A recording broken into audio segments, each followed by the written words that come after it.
standing with the city. Former city manager Imogen Mashazi has also been linked to corruption allegations, with officials testifying that she governed the municipality with an iron fist. Medicare 24 CEO Mike van Wyk, who is expected to testify before the commission today, is anticipated to provide insight into his company's involvement with the EMPD. Van Wyk is also expected to explain how his company, which Matlala reportedly sought to purchase, secured a 360 million rand tender from the South African Police Service. Alpha Ramshwana, Eyewitness News. Controversial media personality Molemo Jubjub Marohanye is expected back in court today as questions remain over the charges he will face. Marohanye made his first appearance in the Germiston Magistrates Court last week following his arrest.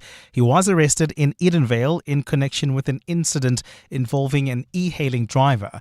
Mongezi Koko reports. Police say the e-hailing driver had dropped off a female passenger at a residence when Marohanye allegedly confronted him. Investigators say the suspect accused the driver of being in a romantic relationship with his girlfriend. He was initially charged with kidnapping, discharging a firearm and pointing an object believed to be a firearm. Marohanye approached the Joburg High Court for bail, citing concerns about possible delays in appearing before a magistrate. The court granted his application and ordered his release on 5,000 rand bail. The case was then postponed to today to allow for further investigations, but in its latest court alert, the NPA listed only one charge, which was for pointing an object likely to be a firearm. Prosecutors are yet to clarify whether the kidnapping and firearm discharge charges have been withdrawn or remain under investigation. Munki Ziko, Eyewitness News. The Electoral Commission of South Africa is expected to announce the outcomes of its voter registration weekend at a media briefing in Tshwane this afternoon.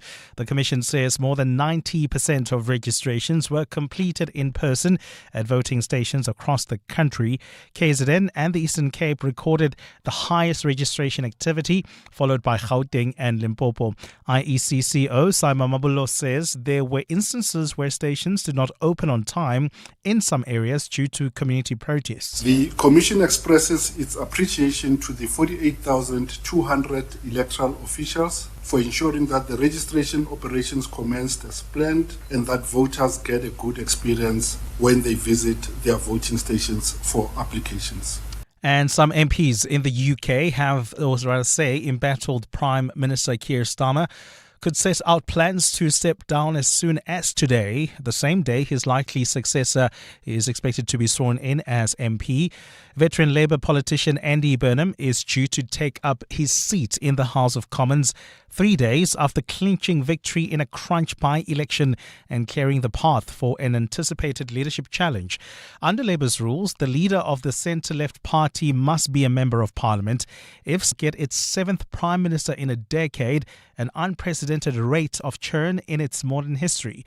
The 63-year-old former lawyer has insisted he would fight any attempt to oust him, but the emphatic nature of Burnham's victory in last week's vote appears to have prompted a weekend rethink. The UK Secretary of State for Business and Trade, Peter Kyle, spoke to the BBC about the latest developments. He's also taken the time to think through what the political realities are today compared to last week, the week before. But I know that he's a Prime Minister who always puts country first, and that he'll be framing every decision that he makes today on behalf of the country in his day-to-day job as Prime Minister, but also when he thinks about the party going forward. Gold is trading at $4,202.23 an ounce. The rand is at 16.43 to the dollar, 21.69 to the pound, 18.82 to the euro. Brent crude oil is at $78.89 a barrel. And in the traffic, we've got heavy delays on the N1 south between Allendale Road and the Baku interchange. That's due to an accident. While travelling on the N3 north, expect delays between Marlborough Drive and the Baku turnoff. A partly cloudy day in store for Gauteng. The temperatures will peak at highs between 16 and 18 degrees. The top story in EW and the SAR. The city of Ekurhuleni is returning to the spotlight this week at the Madlanga Commission as it shifts its focus back to corruption allegations in the metro. EWN, in touch, in tune, and independent. For the latest, visit ewn.co.za or download the EWN app. Visit primemediaplus.com to enter 702 Josie My Josie Walk the Talk. Hosted by the City of Johannesburg. Walk with the people, for our Jozi. For Joburg, by Joburg, in Joburg. Bamise bonke. You're with Clement Manyathela On 702. Let's Walk the Talk, streaming on the Prime Media Plus app, DSTV channel 856. 92.7 and 106 FM.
8 minutes after 9 o'clock. Dumelang. Happy Monday. Welcome to the Clement Manyathela Show. Thank you for joining us here on 702. I hope you're well this morning and I hope you had a wonderful, wonderful weekend. We start with the 702 open line on 011-883-0702. You can send your WhatsApps on 072-702-1702. Feel free to send your comments on the 702 YouTube page for all of you that are watching and listening to us at the same time. And if you want to do that, you can go to the 702 YouTube page. What do you think of the Speaker's decision not to oppose President Cyril Ramaphosa's interdict of the impeachment committee's work? Remember, the President has decided to interdict the committee's work pending the outcome of his review application. And now you've got the impeachment committee, which has taken a decision supported by an overwhelming majority of members in that committee to oppose Ramaphosa's application to interdict the committee from proceeding with its work.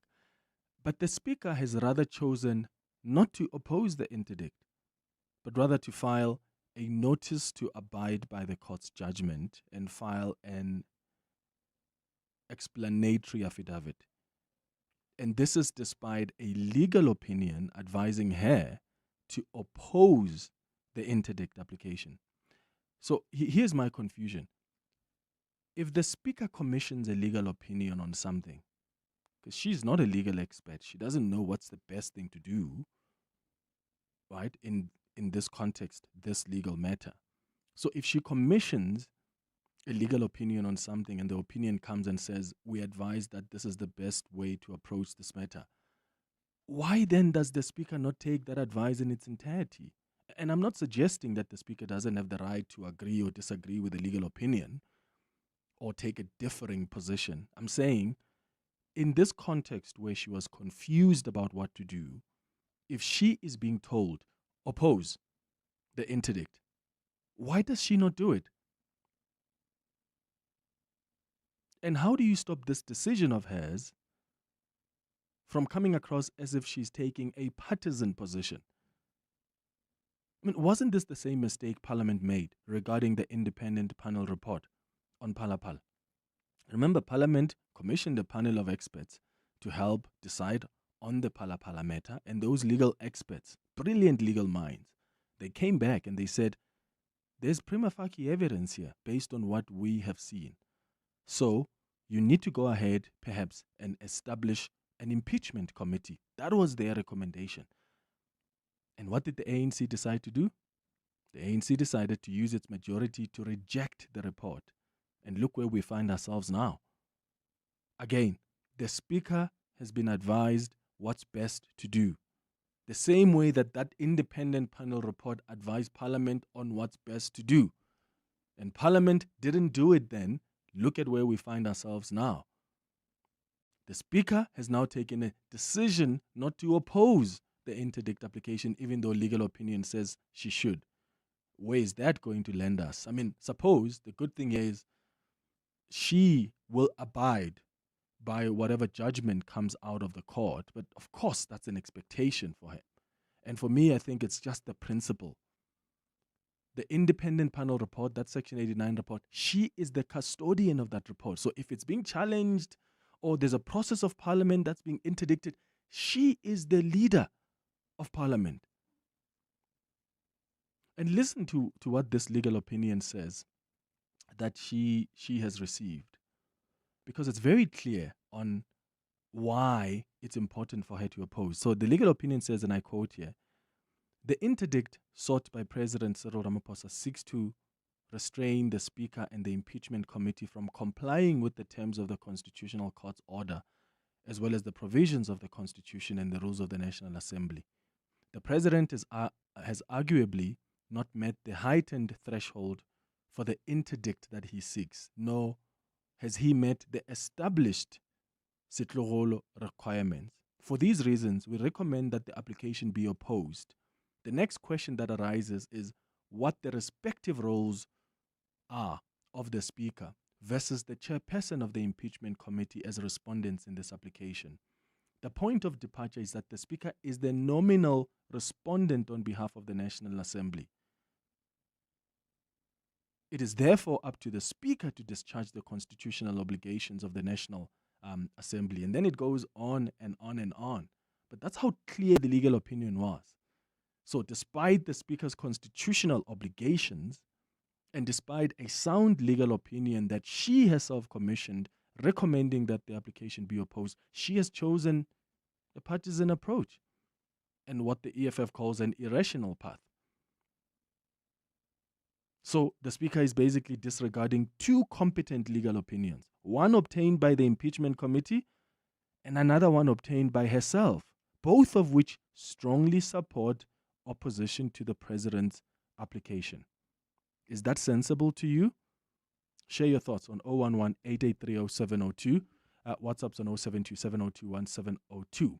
And then I also want to know from you this morning, how seriously do you take President Jacob Zuma's daughter, Duduzile? She held a briefing yesterday with Nhlamulo Ndhlela, who's the former spokesperson of the MK party, following their expulsion from the MK party. Here is what Duduzile Zuma said yesterday during that briefing. I don't take any responsibility. I do blame the people around the leadership. And I don't feel betrayed by my father. I, again, blame the people around him. Yeah, that's it. See, this is what Duduzile said. And so basically, she doesn't feel betrayed by the party. She doesn't take responsibility for anything. And she just blames the people around her father. Why does everyone blame people around Zuma all the time? Like, when does accountability get apportioned to Zuma himself? Like, are people always going to blame everyone and everyone around him but him?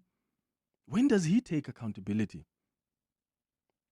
Remember Floyd Shivambu as well blamed people around Jacob Zuma when he was pushed out of the party. President of Nhlamulo, whom I dearly and so deeply respect, is surrounded by political scoundrels who opportunistically use his kindness, sometimes gullibility that comes with age, to write down fake intelligence report, to influence him towards the wrong directions. And the reason they do that is because they want to steal money from Congressism. And they are doing so now. So at what point do we say President Cyril Ramaphosa must also, President Jacob Zuma must also take accountability?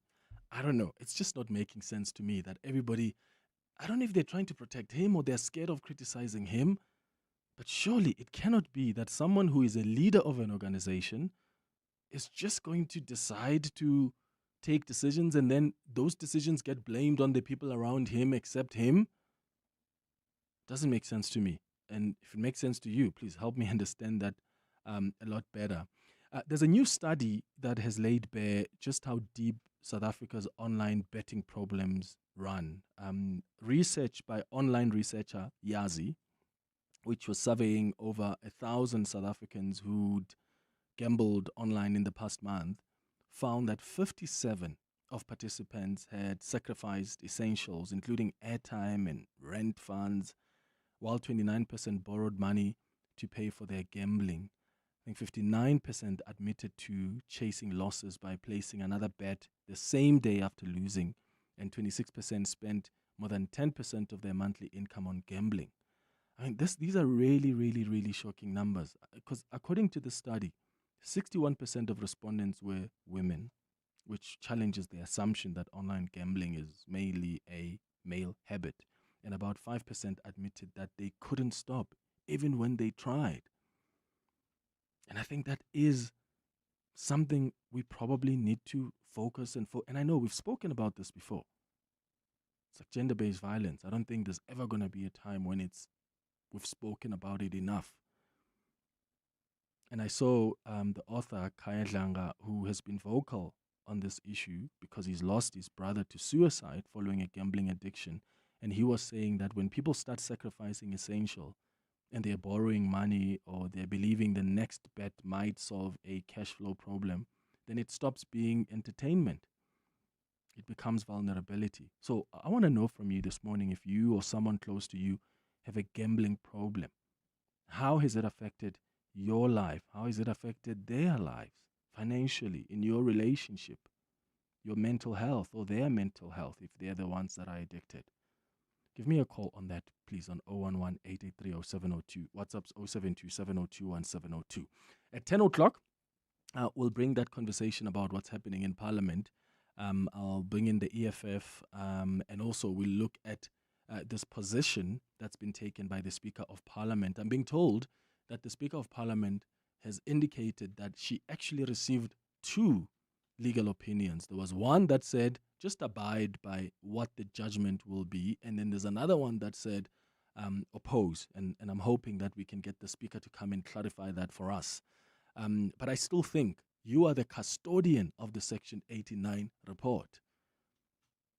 It is a process of Parliament that the President is trying to interdict.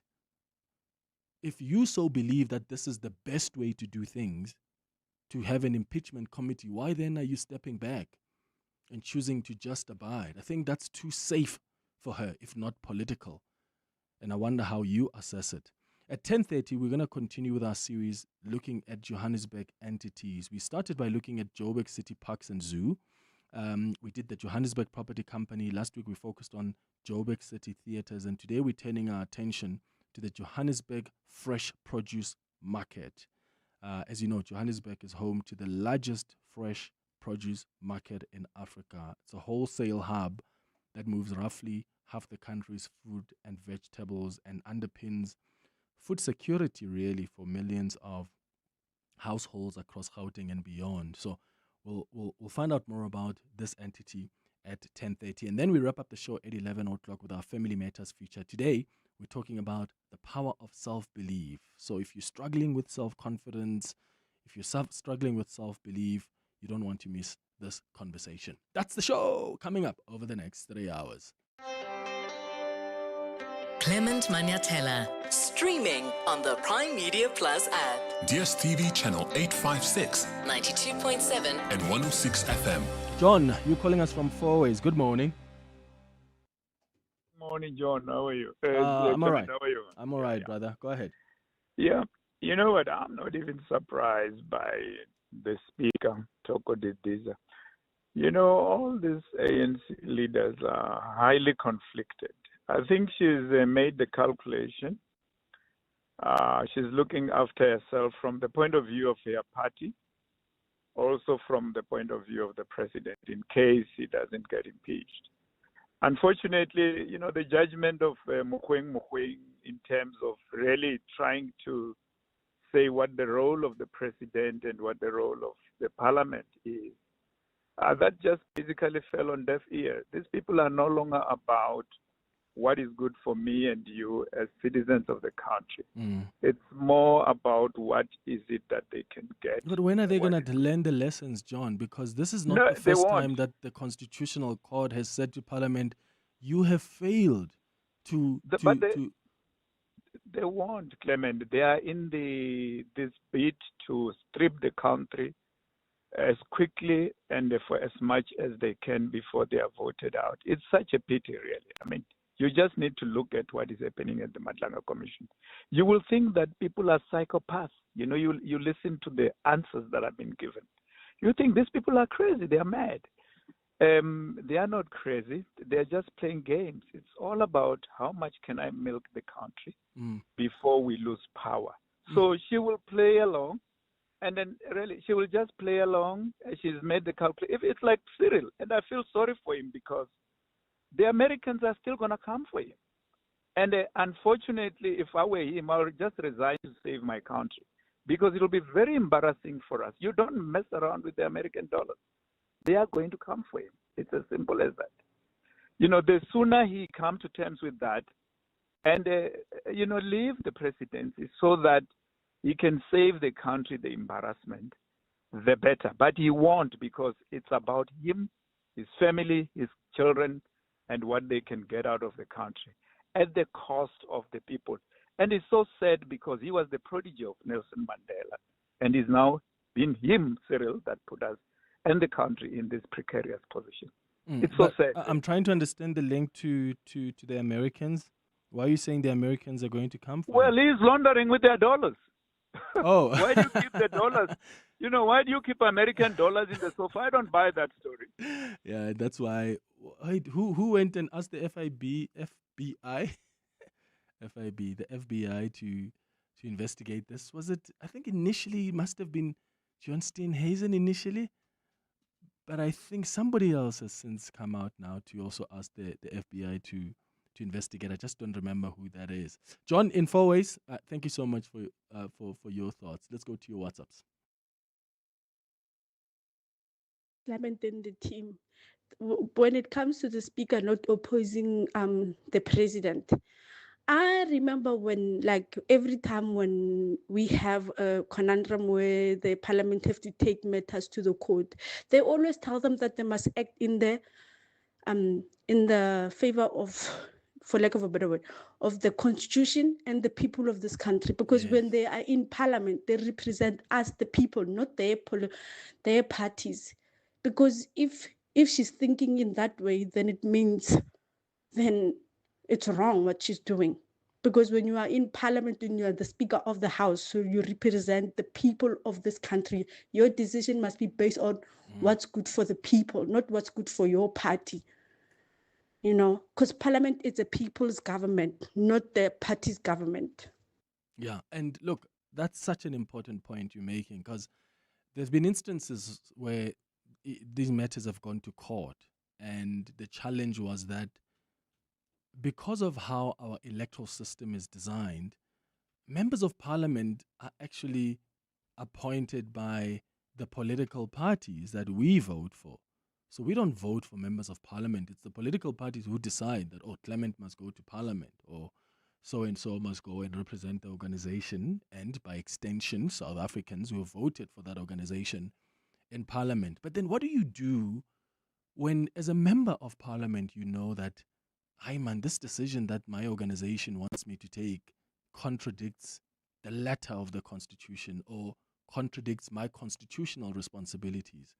So the courts have said in the past that in a case where a member of parliament feels like they are between a rock and a hard place, your party says this is how you must vote, but your constitutional responsibilities contradict that position. In a case like that, the courts have said you need to choose the Constitution.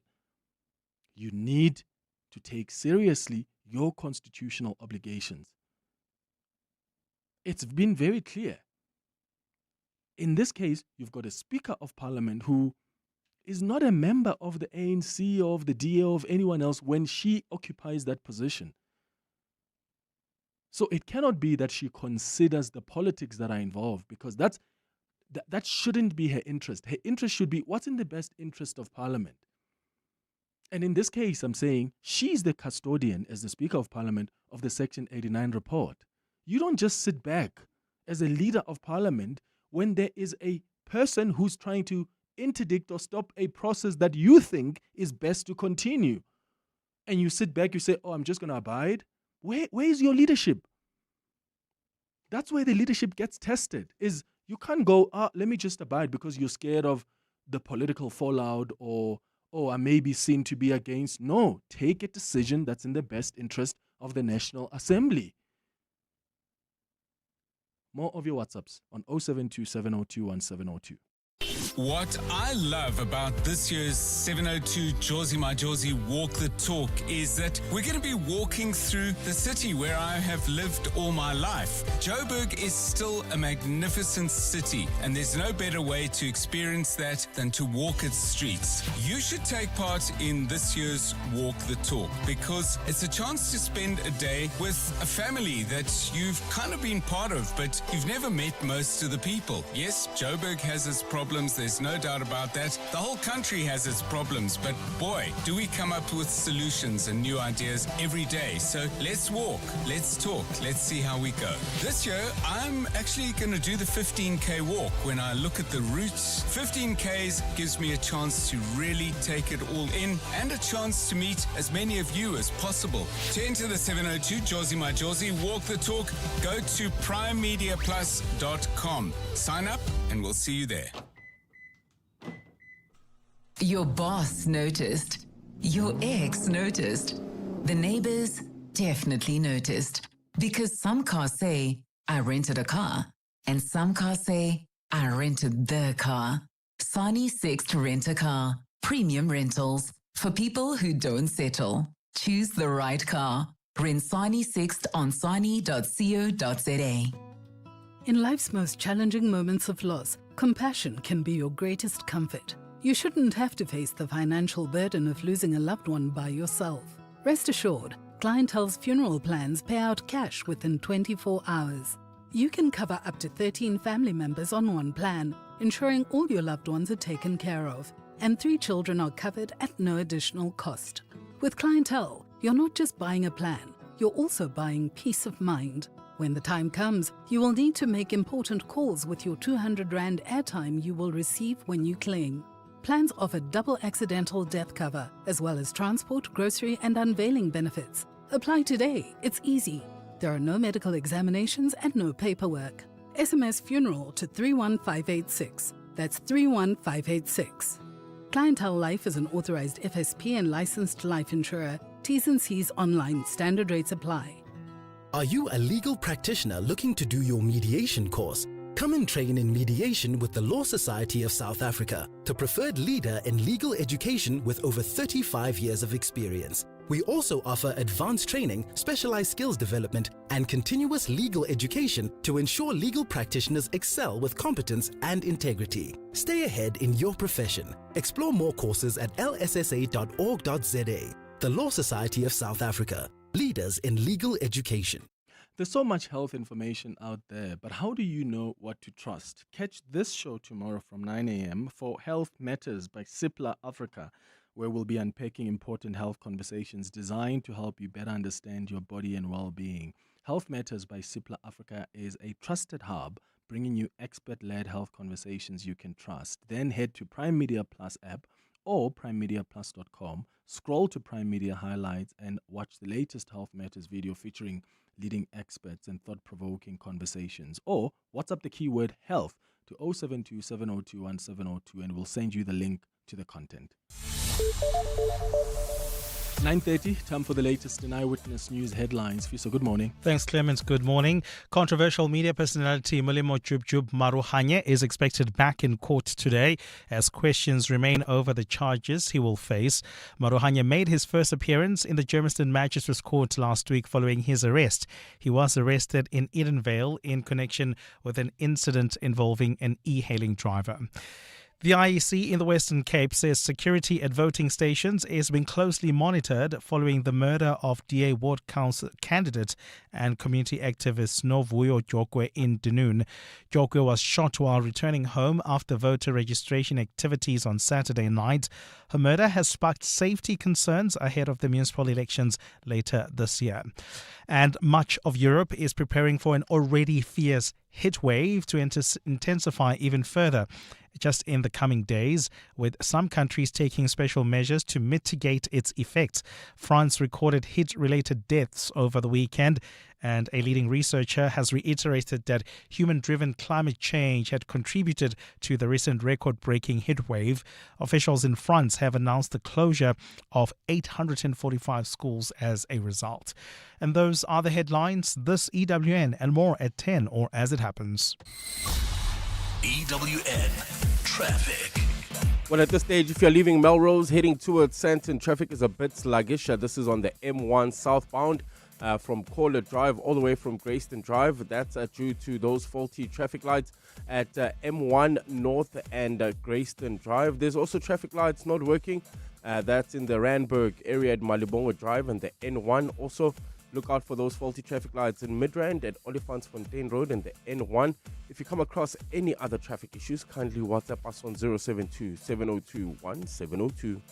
There's more EWN on air, online, and on the EWN app. Your voice. Your station. Your open line. Walk the talk with Clement Manyathela on 702. It's 9:33. Let's continue with your calls on the 702 open line on 011-883-0702. Your WhatsApp's on 072-702-1702. Good morning, Clement. You know, when it comes to gambling, I used to gamble, but it's been 5 years now since I stopped. I used to play lotto, these soccer numbers and stuff. But I realized, man, you know, you win a little, but you spend a lot of money, man, and it's stressful. Even watching soccer, I couldn't watch soccer properly because I had interest in it. Even my team, sometimes I bet my team that it's gonna lose, and then when it wins, I'm not happy because I'm losing money, man. You know, so I stopped it. 5 years now, I don't play lotto, I don't play anything, because that thing is addictive. It's addictive and it's stressful too much. Since I stopped, I'm happy. I spend the money I work for. You know, I don't worry that I'm going to just blow out money gambling and lose it and stuff. But I see, if I pass by these places where people gamble, it's the same people I used to see then. They're still there. And they tell you the same stories that I almost won or something like that. You know, it's a big problem, this thing. Very big problem. Thanks. It's Aziz here in Radio Cop. Morning, Clement and the team. Listen, I fully agree with the gambling study. There is a problem, and I have seen that with myself. It's a big problem in this country. And the problem with that is we go with the mind of winning, not with the mind of losing. But my analysis was, I've realized that we spend more money on betting than winning. And the unfortunate part about that is when you are there, you are there. It's going to be very difficult for you to actually come out. Thank God I froze my account. I did something called the... Okay, that cuts abruptly, but I think we get the gist of what you're trying to say there. I mean, if you're spending more betting and gambling, like play, as opposed to winning, then what becomes the point? I mean, I know it's a win and lose game, but at some point, if the edge is uncontrollable, then that's when it becomes the issue. This is in response to what I asked earlier about this research by online researcher Yazi, which has surveyed over 1,000 South Africans who'd gambled online in the past month, and they found that 57% of participants sacrificed essentials, including rent funds, whether it's airtime and other necessities. 29% borrowed money to pay for their gambling. 58% admitted to chasing losses by placing another bet the same day after losing. And 26% spent more than 10% of their monthly income on gambling. I mean, this is really quite stressful. And for me, it's more concerning. Have you ever been to like those gambling places and you can see people at like midnight? Like sometimes when I have attended like a music show and I'm leaving the venue and you pass the gambling area, you see people there in the wee hours of the morning and you're thinking, and some of them like you see Ukoko, this one is an old woman. Oh, it's an old man. How did they get there? How long have they been there? Yeah, it's quite concerning, and we need to find a way to resolve this. Another person says, "Good morning, Clement. Tabang here. Gambling is demonic, Clement. Once you are in, it's like an addiction to oneself. You end up being dramatized. I think you mean traumatized by it. You're being depressed, losing focus more. It just destroys lives." That's a message there from Tabang. Here are some of your WhatsApp voice notes about what happened yesterday at that press briefing that was held by Jacob Zuma's daughter, Duduzile, and the former spokesperson of the MK party, Nhlamulo Ndhlela. You know, the more they blame people around Jacob Zuma, they give some of us an impression that then Jacob Zuma doesn't have an agency, because it means he can just get told what to do and he does it. So I think they are painting him in a very negative picture without being aware, unless if they're just intentional. I don't know. But if this is a spin, it's a failed spin. It doesn't work. Really, it's got more side effects than the intended thing. You know, yeah. Clement, you know, I've noticed that with people around Zuma as well, and that includes everyone around him, whether you are outside the ring or inside the ring, right? Like Duduzile and Floyd have just said, they blame people that are close to him, and I would assume they referring to people who are still inside the ring. What causes that is Zuma is not gonna take any responsibility because he's advised all the time, and that would mean he's not either mentally fit, if I can put it like that, to take decisions for himself. Because Clement, if you do something to me and I see or hear that you are doing it directly to me, and you are doing it, not some panel advising you to do it, then I would say I blame Zuma. But if Zuma sits there and listens to reports and things like that, then they are right to say they blame people around him, if you know what I mean. It's KG, but not start the clock. No, I hear what you mean, KG. So there's a video. I must try find it and maybe put it on Twitter. There's a video of the SG of the MK party together with, I think, the spokesperson of the MK party at a briefing they held last week when they are announcing the expulsion. Well, part of the briefing announced the expulsion of Duduzile and Nhlamulo. There's a part where Jacob Zuma sort of wants to get up and speak, and they're almost like trying to get him to sit down. They're trying to avoid him taking the mic to come and speak. Well, that's what it seemingly appears. It may look different to you, but I saw a video like that where he's trying to get up to speak, but you can see the SG and the spokesperson are sort of like trying to go, no, it's okay. Could it be because they know that maybe he's not as 100% as he used to be? Understandably so. Like, he's aging like any other human being would age, and at some point, cognitively, there are going to be weaknesses. And I suppose what I'm trying to get to is I don't get why we can't ask the former president to take accountability. If he thinks he's still strong enough to be a leader, then he must be strong enough to face criticism and take accountability for some of the decisions that are taken by the leadership that he leads. Like, why is Floyd Shivambu blaming people around Zuma? Why is Duduzile saying, no, it's the people around the president? Wait, he doesn't have a brain? He can't think. He can't make decisions after hearing everyone else? And if that's the case, is he the right person to be leading an organization that is the third biggest party in the country? 20 minutes before 10. OutSurance can't improve your record for leg day, but they could improve the car insurance premium you currently pay. Get a quote today, and if OutSurance can't save you money on your car insurance premium, ask for 500 Rand cash. Make that 1,500 Rand if you've been claim-free and with the same insurer for 3 years. Get a quote and get savings or cash. Either way, you win. SMS out to 45142. That's out to 45142. OutSurance. Licensed insurer and FSP. T's and C's online. If you've got a small dog, you'll know they live big lives, right? But did you know that smaller dogs have unique needs and can benefit from eating a food specially tailored to these needs? That's why Hills Pet Nutrition has developed expert science-backed nutrition to help small dogs live their best lives. Whether for overall well-being or to address a specific health issue, there's a Hills food for your dog. Hills is available at your vet, pet, specialty store, or even online. Hills Pet Nutrition. Science does more.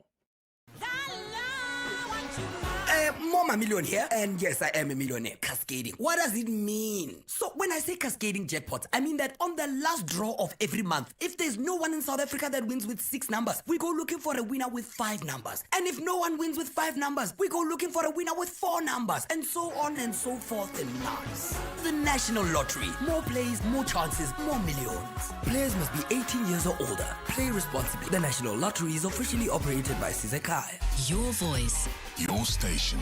your open line Walk the talk with Clement Manyathela. on 702.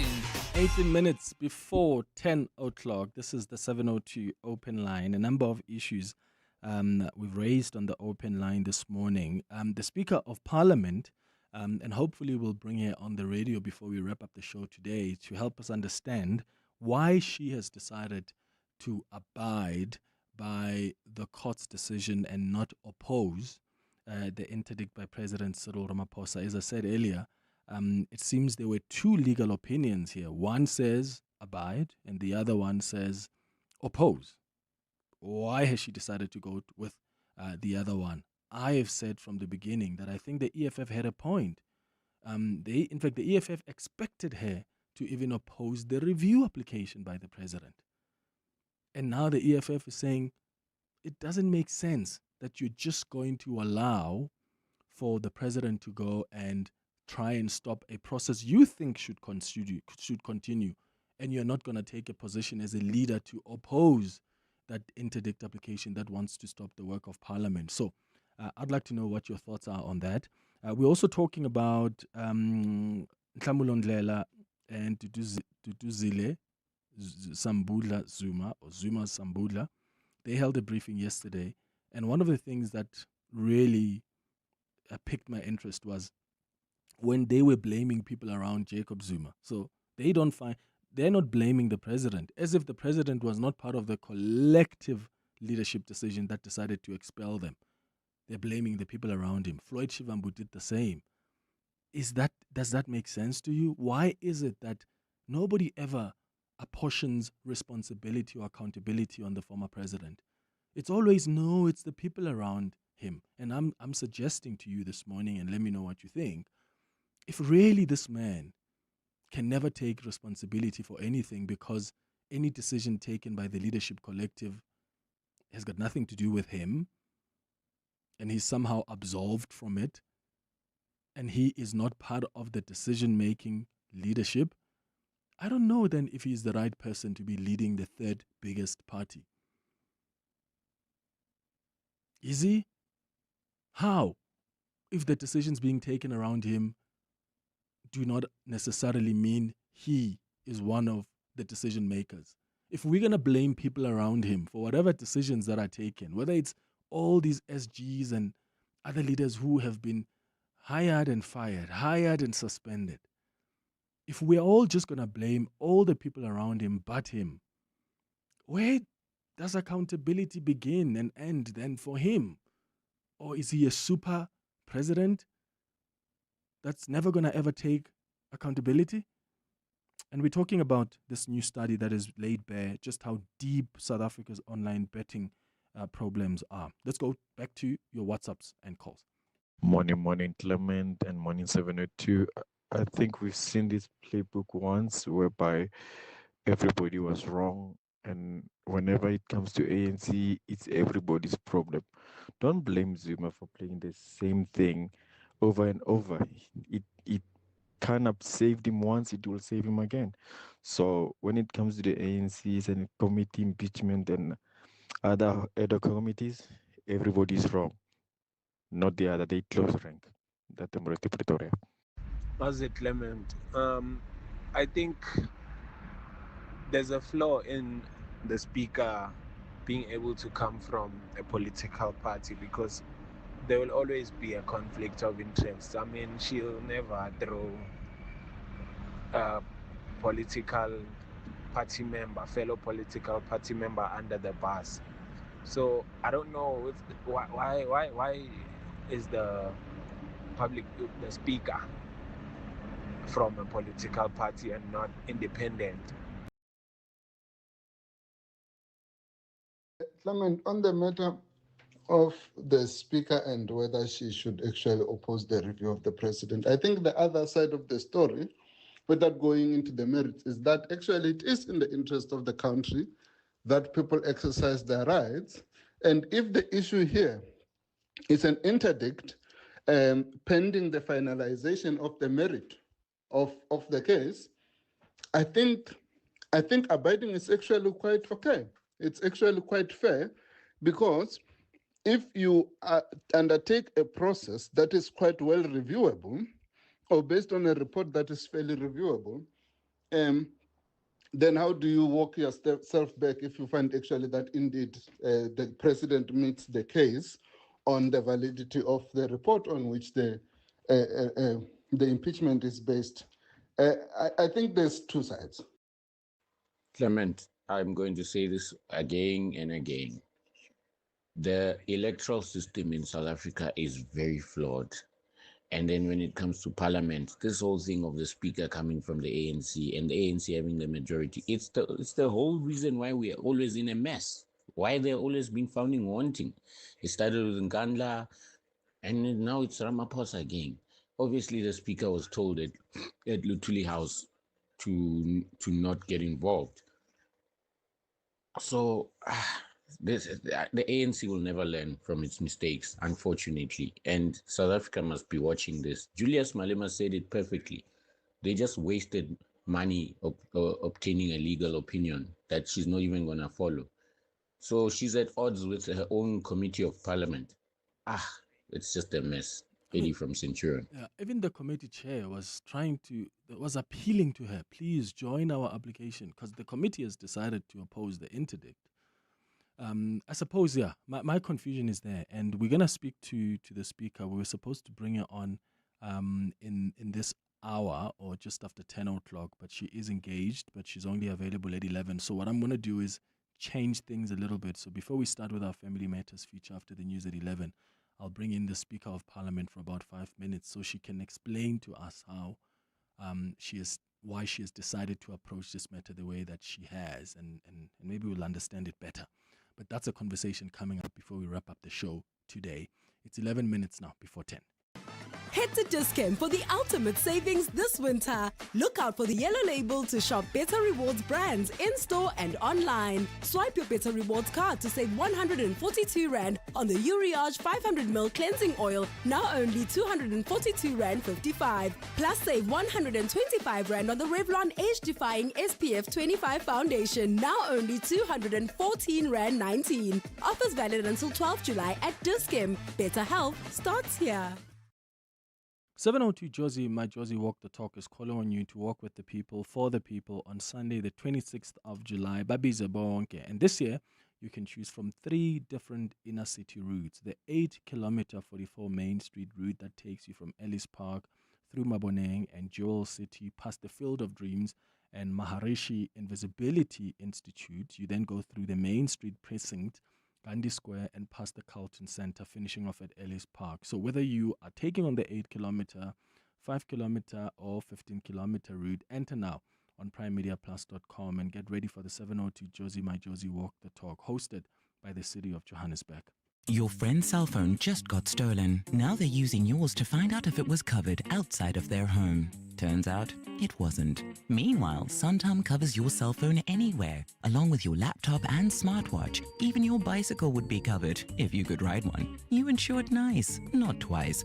Get cover for your valuables online or call 0860 444 to get a quote. Santam, this is freedom. Santam is an authorized FSP, a licensed non-life insurer and a controlling company for its group companies. Your voice, Your station. your open line Walk the talk with Clement Manyathela. on 702. 9 minutes before 10 o'clock. Morning, Clement. Peter here from Centurion.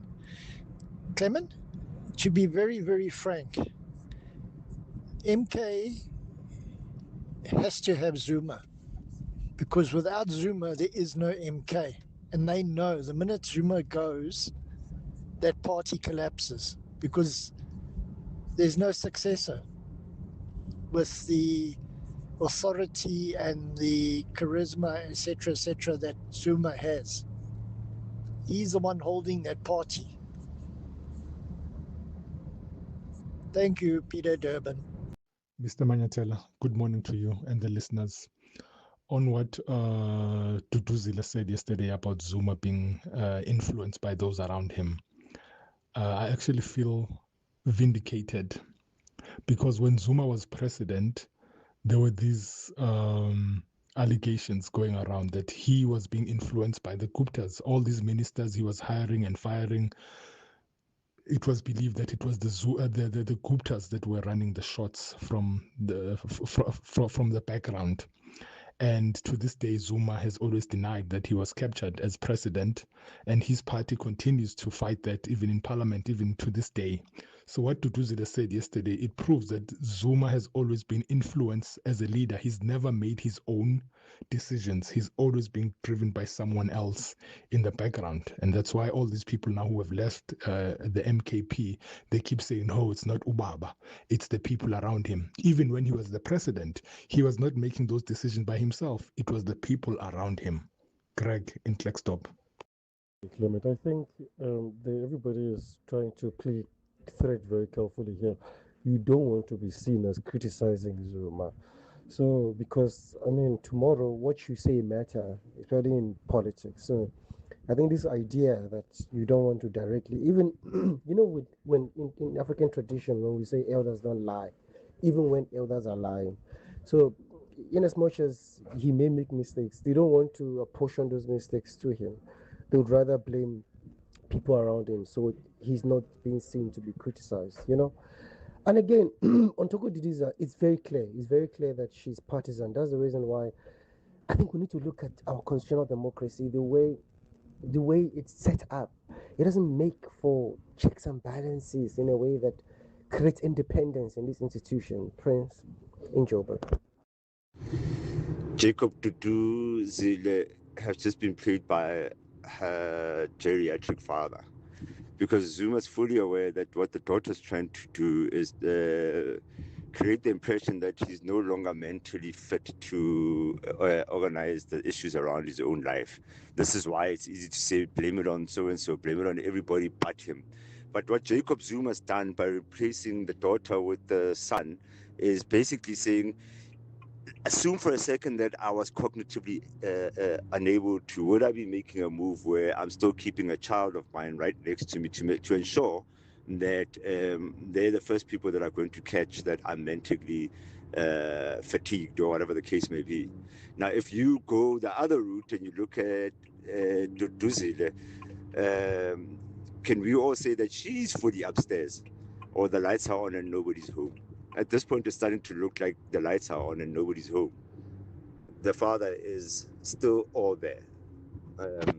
Just people don't want to come.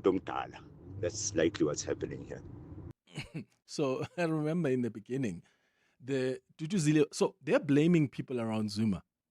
When they're around Zuma at some point, remember when, who's the former leader of the founder of the MK party? Who's that other guy that's been fighting with the MK party from back then? I think he's given up now. What's his name? That old man, who held a briefing with Zuma when they announced the party, and he's always considered himself a founder, but he was also kicked out unceremoniously. And I remember he used to, Jabulani Kumalo, yes, he used to complain that it's the people around Zuma. Who were the people around Zuma at the time? Duduzile was there, Nhlamulo was there. So what, it's okay for them to be the people around Zuma and make decisions that sometimes are frowned upon, but it's not okay for the people now currently in Zuma's first tier of people he trusts. It's not okay for them to make decisions that now affect them. Quite interesting. Morning, Clement, and your listeners. Just a thought about gambling. Of course, we've always got to remember that the casino or the lottery or whatever, they're obviously going to make more money than you will do because they have to. They're always going to be the winners in order that they can pay out money to those people, those few people who do win. So remember that. You're never going to be a major winner with lots of people joining you. You might be, but not for sure. And what's so terrible about wandering past these casinos, you see there are creches for women who have small children, and they go and they gamble and they stay there all day with their children being looked after in a corner. It's quite a depressing thought. But all the best to those who've given up the gambling habit. All the best from Ellen and Mary. Bye. With regard to gambling, right now in my house, I don't have a TV. I don't have any sound.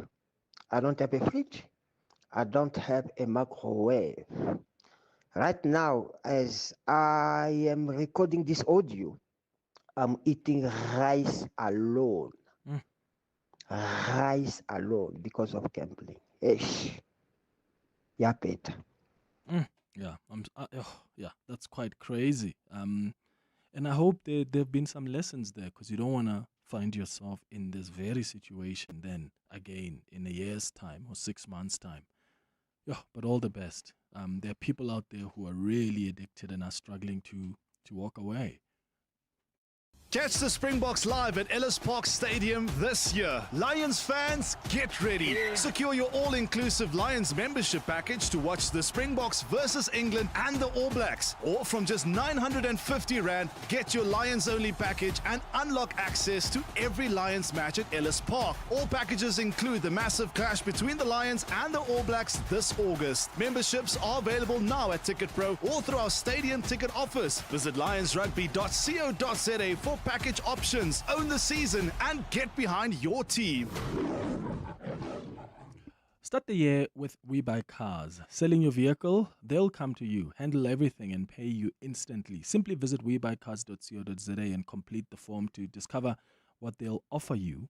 Need a new ride for the new year? Browse thousands of options online or at any We Buy Cars branch nationally. We Buy Cars. Buy or sell the simplest way. When you can see what others don't, you can do what others can't. Nedbank is more than just a bank. We're a growth partner because we understand that real success happens when you're looking ahead, spotting opportunities others miss, and planning for tomorrow, today. Think bigger. Think Nedbank Commercial Banking. See money differently. Nedbank. We're licensed FSP and registered credit provider. T's and C's apply. Clement is on X. At The Real Clement M. It's 10 o'clock. This is EWN. Good morning, I'm Sfiso Zulu. Today's witness at the Madlanga Commission of Inquiry has applied for a postponement of his testimony because he's not feeling well. Medicare 24 CEO Mike van Wyk is scheduled to present evidence today, but the Commission will decide whether the reasons provided in his application warrant a delay. Van Wyk is expected to testify about his alleged links to suspected underworld figure Vusmuzi Katmatlala and the circumstances under which his company secured a 360 million SAPS tender. His attorney, Sandy Duplessis, says Van Wyk has not been well for a while. When consulting with Mr. Van Wyk, he suffered yet again from severe panic attacks. When I finally spoke to the psychiatrist, Dr. Lawrence, he said to me the patient needs to be admitted to the psychiatric unit at Jacaranda Hospital. Controversial media personality Molemo Jubjub Maruhanye is expected back in court today as questions remain over the charges he will face. Maruhanye made his first appearance in the Germiston Magistrates Court last week following his arrest. He was arrested in Edenvale in connection with an incident involving an e-hailing driver. Mongezi Koko reports. Police say the e-hailing driver had dropped off a female passenger at a residence when Maruhanye allegedly confronted him. Investigators say the suspect accused the driver of being in a romantic relationship with his girlfriend. He was initially charged with kidnapping, discharging a firearm and pointing an object believed to be a firearm. Maruhanye approached the Joburg High Court for bail, citing concerns about possible delays in appearing before a magistrate. The court granted his application and ordered his release on 5,000 rand bail. The case was then postponed to today to allow for further investigations, but in its latest court alert, the NPA listed only one charge, which was for pointing an object likely to be a firearm. Prosecutors are yet to clarify whether the kidnapping and firearm discharge charges have been withdrawn or remain under investigation. Munki Zikoko, Eyewitness News. The IEC in the Western Cape says security at voting stations is being closely monitored following the murder of DA Ward candidate and community activist Sinovuyo Jokwe in Dunoon. Jokwe was shot while returning home after voter registration activities on Saturday night. Her murder has sparked safety concerns ahead of the municipal elections in November.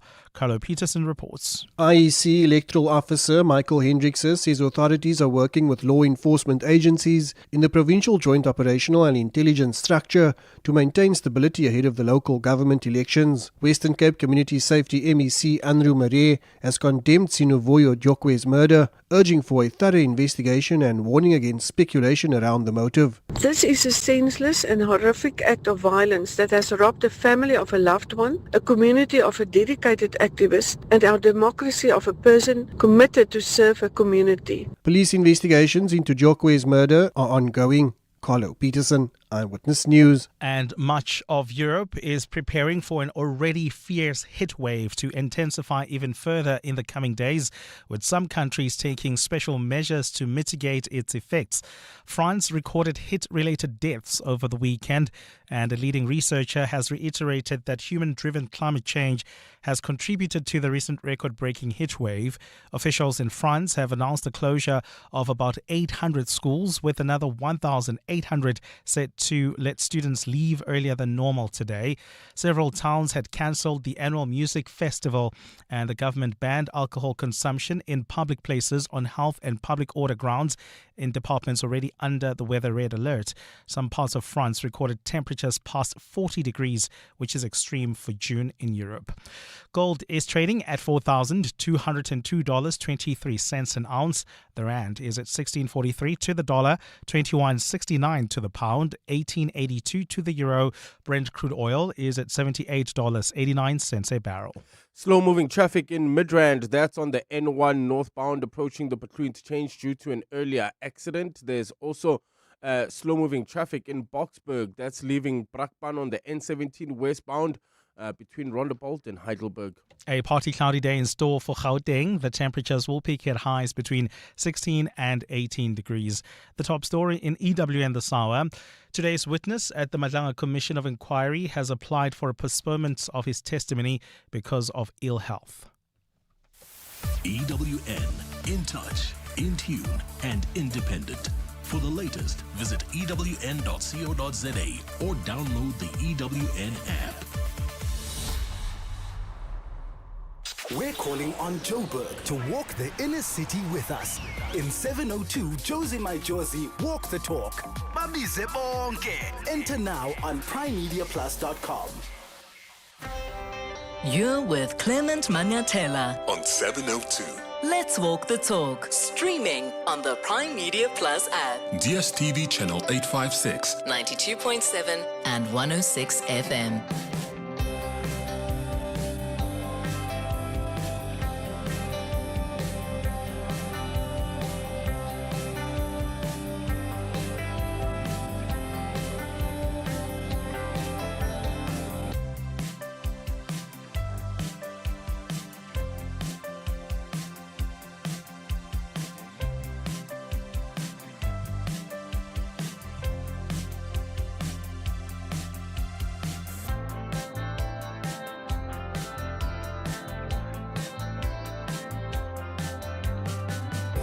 Minutes after 10 o'clock, Dumela, welcome to the second hour of the Clement Manyathela Show. I guess it's not surprising that Mike van Wyk, who is the CEO of Medicare 24, Medicare 24, this is the guy who worked with Ket Matlala. He was supposed to appear at the Madlanga Commission this morning, and surprise, surprise, he ain't there. And his attorney says that this man is suffering from, wait for it, severe panic attacks. Okay, what an interesting timing. And I'm saying this not because I don't believe that he is suffering from severe panic attacks, but because we have seen this playbook before. How many of the other people that were scared of facing tough questions from the Madlanga Commission came up and said, oh, I need to be admitted in hospital, I'm sick, or oh, the doctors are saying that there's an issue and I need to attend to it. How many? Where's Suleiman Kasim? Wasn't he supposed to appear? I think he probably is still in hospital, or at some point he was. And the Madlanga Commission has been taking a tough stance. And I hope in this case there can be some level of evidence that is produced to show that this person is suffering from what he claims to be suffering from. His attorney told the commission this morning that he needs to be admitted into a psychiatric hospital or psychiatric unit. But we need, and I hope that the commissioners can also require an independent health assessment. So it can't be just the person's doctors and his own personal doctors that compile a report. I think the commission must also have an independent person who's going to assess this person's health properly. We need to sort this country out. And we cannot be delayed by people who, when they have to appear before the commission and they know they're going to face tough questions, then they come up with all sorts of excuses not to appear. It's 8 minutes now after 10 o'clock. Thank you so much for all of your calls and your WhatsApps, your contributions on the 702 open line. At 10:30, just a reminder that we'll be looking at Johannesburg entities. This is a series that we started a couple of weeks ago. We've already looked at about, 4 entities of the Johannesburg city. And today, we're going to be focusing on the fresh produce market, the Johannesburg fresh produce market. 9 minutes now after 10. You're with Clement Manyathela. 702. All right, so let's look at this issue that's unfolding in Parliament. So the Speaker of Parliament has decided not to oppose President Cyril Ramaphosa's interdict of the impeachment committee's work, as we have discussed during the 702 open line. And yes, some of you believe that she is right for choosing to take this other legal opinion that said just abide by the court's judgment and rather file an explanatory affidavit as opposed to take the other legal opinion that said, hey, just go and oppose this. And the reasons were clearly defined and explained by the legal gurus that the Speaker or the National Assembly consulted. And the EFF is not happy with this. They're calling this decision by the Speaker irrational. And I would like to hear what you think. I've heard what some of you have had to say. But please, if you still want to comment on this, you can send me a WhatsApp on 072-702-1702. Let's bring in Lindsay Dentlinger now, who's our EWN parliamentary reporter, so that we get some context around what issues the Speaker has been dealing with or sitting with before taking this decision. Lindsay, thank you for making time. Good morning. Good morning, Clement. So, first of all, can you clarify whether there are two legal opinions here? Because it appears like the Speaker says there wasn't only one that said oppose this interdict, but there were two. One said abide, the other said oppose. What do you understand? Well, Clement, look, I think this is unsurprising that either way, and we know that the impeachment committee also got similar legal advice from Parliament's lawyers to say that Parliament would be well within its rights to oppose and would have a fairly good legal leg to stand on to oppose it purely on a jurisdictional matter, not even getting into any other nitty-gritty of the case. But be that as it may, irrespective of where the Speaker has gotten the advice from, and I've been saying this probably all week, last week when asked what I thought she would do, is that it is generally in Parliament's nature to abide by whatever courts may decide. Parliament's not in the habit of opposing applications, although there was that exception when Busisiwe Mkhwebane, the former public protector, tried to interdict her impeachment inquiry in Parliament. Parliament did oppose that application, but I think it's not unexpected that that the Speaker was going to abide by this, and she's going to let the facts speak for themselves. And I think that is largely that she was going to be averse to opposing it because of that Constitutional Court ruling last month that compelled Parliament to establish this impeachment committee. So what was different then with the Mkhwebane court matter? Like when Parliament decided we're going to oppose her application to interdict, but this time around they're not. Have you picked up any difference in between the two approaches?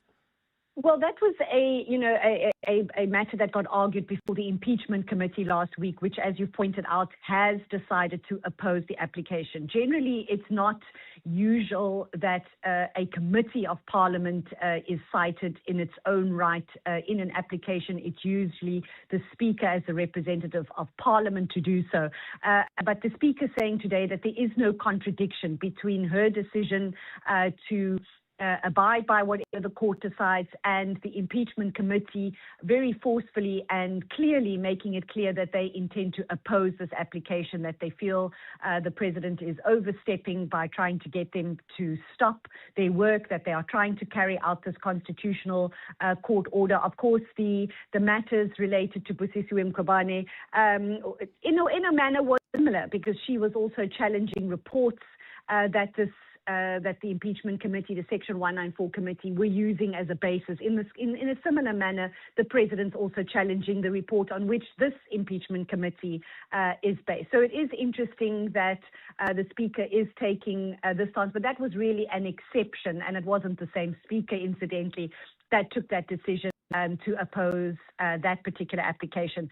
But today, Speaker Toka Duduzile is saying that the decision that the impeachment committee is taking and the decision that she's taking should not be seen as conflicting. In actual fact, she sees them as quite in mutual agreement, that each of them are protecting their constitutional mandate and what they are expected to do in respect of the president's impeachment. Yeah. So, I mean, the most practical way to look at this, and which is what I was trying to do, Lindsay, to understand it is,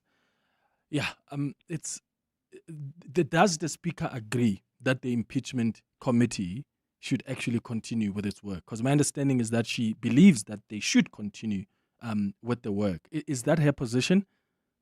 I think that is very much her position, Clement, and that stems back to the fact that before there was a formal court application to interdict the proceedings, we will know that the president's lawyers approached the Speaker, asking her to halt these proceedings until such time as that review application is heard and decided upon later this year. And she refused to do so. So if we were to read into that, I think can come to the understanding that she is very much wants Parliament to continue what it's been told to do by the Constitutional Court, and incidentally still holding the position that nothing, even this application notwithstanding, is preventing the impeachment committee from continuing its work. It is due to meet on Wednesday. They are to discuss their terms of reference. They are to discuss the appointment of evidence leaders. So even though this matter is going on in the background, if you will, the impeachment committee is very much continuing with its work, and it is the Speaker's position that they do so until such time that there is some type of legal ruling that may put a stop to it. So I don't think she's opposed to the impeachment committee continuing, and she's also not opposed to them exercising their right to oppose this application. Yeah, and thank you so much, Lindsay Dentlinger, EWN parliamentary reporter. And for me, that is where I draw my conclusion. If the Speaker of Parliament doesn't oppose the fact that the impeachment committee needs to continue, then why not defend it? If you think, as the leader of the National Assembly, that the right thing to do is for this impeachment committee to continue with its work, when there's a party out there that tries to interdict the work of Parliament, you are the custodian of the Section 89 report. You are the person who allow for that process to continue. So if there's an attack outside, if there's someone who wants to try and stop it, how do you fold your arms and say, well, let the impeachment committee go and oppose? I'm not going to do anything. I'll just abide. What's the point of you then being the leader of the National Assembly? What's the point of you being the Speaker? And I think she's just trying to avoid a situation where she's seen to be against the president. And that's the biggest mistake, because once you occupy that position, you've got nothing. You have no business considering your party politics. Your business is what's in the best interest of the National Assembly. And I think in this case, in my view, she's failing to represent the National Assembly. She's failing to defend even the work of the National Assembly by stepping away and saying, I'll just abide. That's not what leaders do. It's 17 minutes after 10 o'clock. When we come back, we'll hear from the EFF. Umpile Mauto is the EFF Treasurer General on standby to chat to us. Get over 150 million rand in weekly extra savings with the Checkers XXL Savings Championship. Like Parmalat cheddar or Gouda cheese, 850 grams, any two for 249 rand. Cadbury chocolate slabs, 136 or 170 grams, any two for 79 rand. And Baby Soft 2-ply fresh white or Supreme Quilts toilet rolls, 18 per pack, any two for 249 rand. Valid until 28 June, only at Checkers. Every great business starts with a problem, one you may have experienced yourself. Nedbank Business Ignite 2026 is looking for entrepreneurs who've turned that pain into purpose and build solutions that truly make a difference. If your business is generating between 1 million rand and 20 million rand, you could get the funding, mentorship and support you need to grow with Nedbank as your partner. Plus, access to Simply Biz to help you scale sustainably. So if you're solving real problems and ready to take your business further, visit igniteyourbusiness.co.za or primemediaplus.com and enter today. 702 and Corporates That Care caught up with the Passenger Rail Agency of South Africa about how they're reconnecting communities through safe, reliable and affordable rail transport. When you talk about the scholars, pensioners, youth, any customer, one of the key things we focus on is customers must feel safe in the environment. So you find not only securitization of our assets, but also our customers, securing them, making them feel safe. We've got security on the trains. It's got the CCTV cameras on the trains, our stations. So the environment we need to look at, and that is critical. Part of our secondary mandate, Ongani, is also to generate revenue of our assets. We own significant property, land, but also other assets like fiber. Visit prasa.com to learn more about their services, projects, and community initiatives. Corporates That Care with the Passenger Rail Agency of South Africa on 702. Let's walk the talk. In life's most challenging moments of loss, compassion can be your greatest comfort. You shouldn't have to face the financial burden of losing a loved one by yourself. Rest assured, Clientele's funeral plans pay out cash within 24 hours. You can cover up to 13 family members on one plan, ensuring all your loved ones are taken care of, and 3 children are covered at no additional cost. With Clientele, you're not just buying a plan, you're also buying peace of mind. When the time comes, you will need to make important calls with your 200 Rand airtime you will receive when you claim. Plans offer double accidental death cover, as well as transport, grocery and unveiling benefits. Apply today. It's easy. There are no medical examinations and no paperwork. SMS funeral to 31586. That's 31586. Clientele Life is an authorized FSP and licensed life insurer. T's and C's online. Standard rates apply. You're with Clement Manyathela. 702. 20 minutes after 10 o'clock. Let's bring in the EFF now, because they believe that this position that the Speaker has chosen is quite irrational. Umphile Mautu is the Treasurer General for the EFF, who's also a member of the Impeachment Committee, joining us now on the line. Umphile, thank you so much for making time. Good morning. Good morning to you, Clement. Good morning to the listeners of Radio 702. Why do you believe, as the EFF, that this is an irrational path that the Speaker has taken? It is indeed an irrational path. I was listening to your closing remarks just before you went on advert. You are spot on, Clement, that if you are head of the institution and the institution has been taken to court, you can't fold your arms and say you will abide. The president has cited five respondents in his affidavit. The first one is the Speaker. The second one is the Impeachment Committee. The third one is Mr. Vuyo Zungula, because he's the initiator of the motion. The fourth one is EFF, and then the fifth one is ATM. And he says that he cited this because somehow we are indicated. We have indicated that we will oppose as the EFF. ATM has done the same. Mr. Zungula has done the same. And then he also cited Speaker because the Speaker she's acting on behalf of Parliament. I must say, Clement, that it's unprecedented that the Speaker of the National Assembly would choose to abide. She, in all fairness, is taking the party line.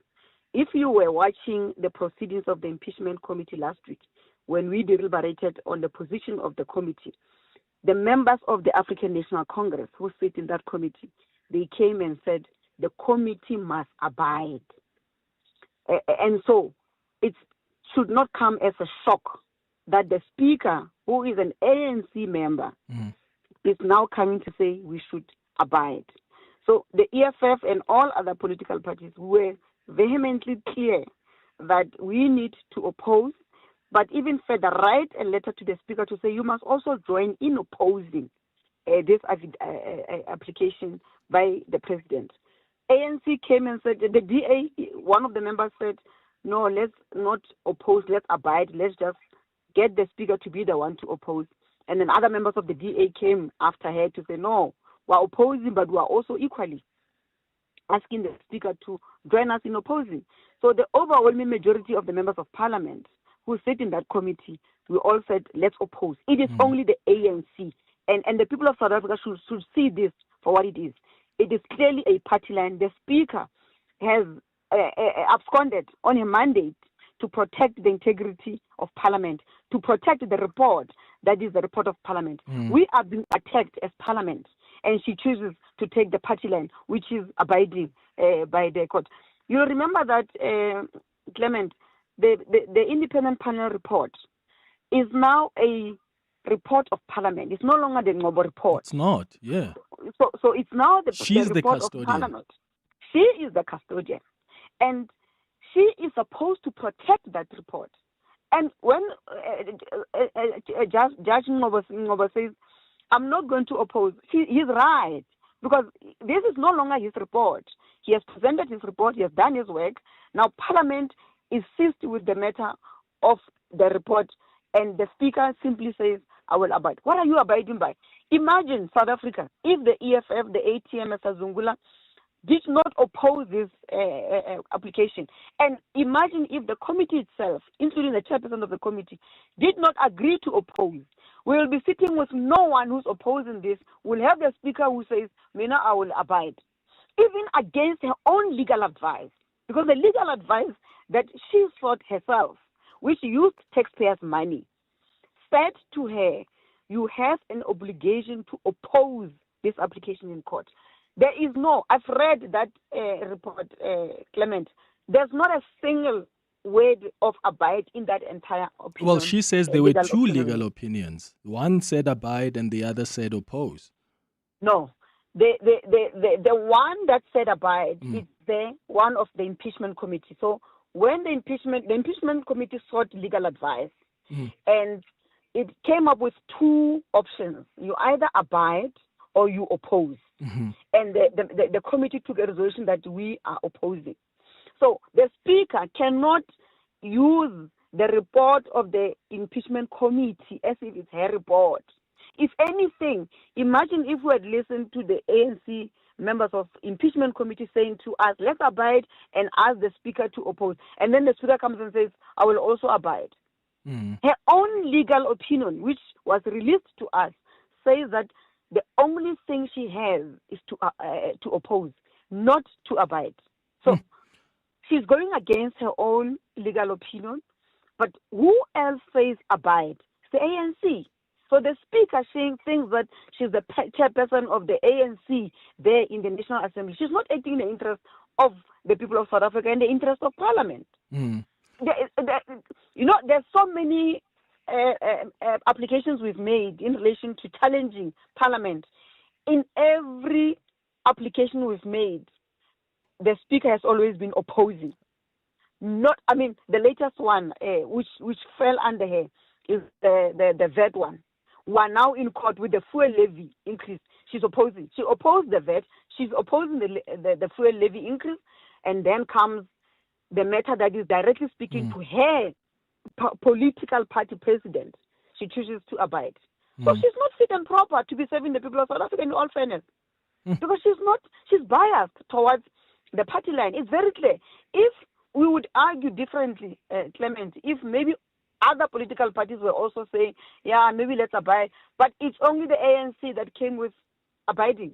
And we can't be shocked now when we see the speaker say, let's abide. So clearly she's taking the party line. And also to think that even when this matter was debated in Parliament, Clement, if you remember, the president at that time, he said, I've taken this a panel report on review, and therefore it's premature for you to voting on this report because it's a matter now before the court. After they defeated us in Parliament with voting, he withdrew that application. And now we took the matter to court because we were not satisfied that they've exercised their duty and obligation as mandated by the Constitution to hold the president to account.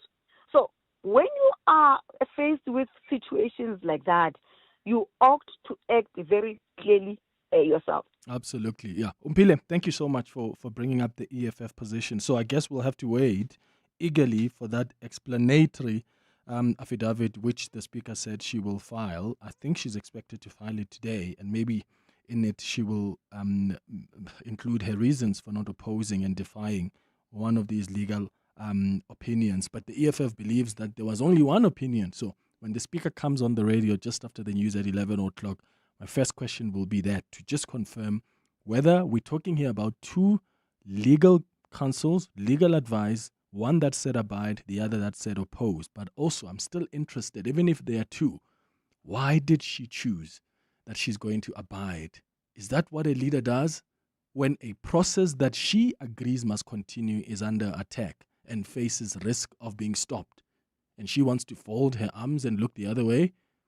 I don't think that's what a leader of the National Assembly is supposed to do. You are the custodian of the Section 89 report. You are the representative and leader of this parliament that has decided to establish an impeachment committee. You don't sit back and just say, I'll abide. You take a leadership decision as a good leader and you say, I am going to protect this institution and its integrity. Let's wrap up with your WhatsApps on 0727021702. Hi, good morning, Clement. Clement, the whole weekend I've been at pains trying to explain to some of my pals about this whole notice of intention to abide. At face value, it actually looks good. It looks like a good legal strategy. The one that opposes normally pays costs of opposing. So in this case, he won't pay, the speaker rather won't pay the cost of that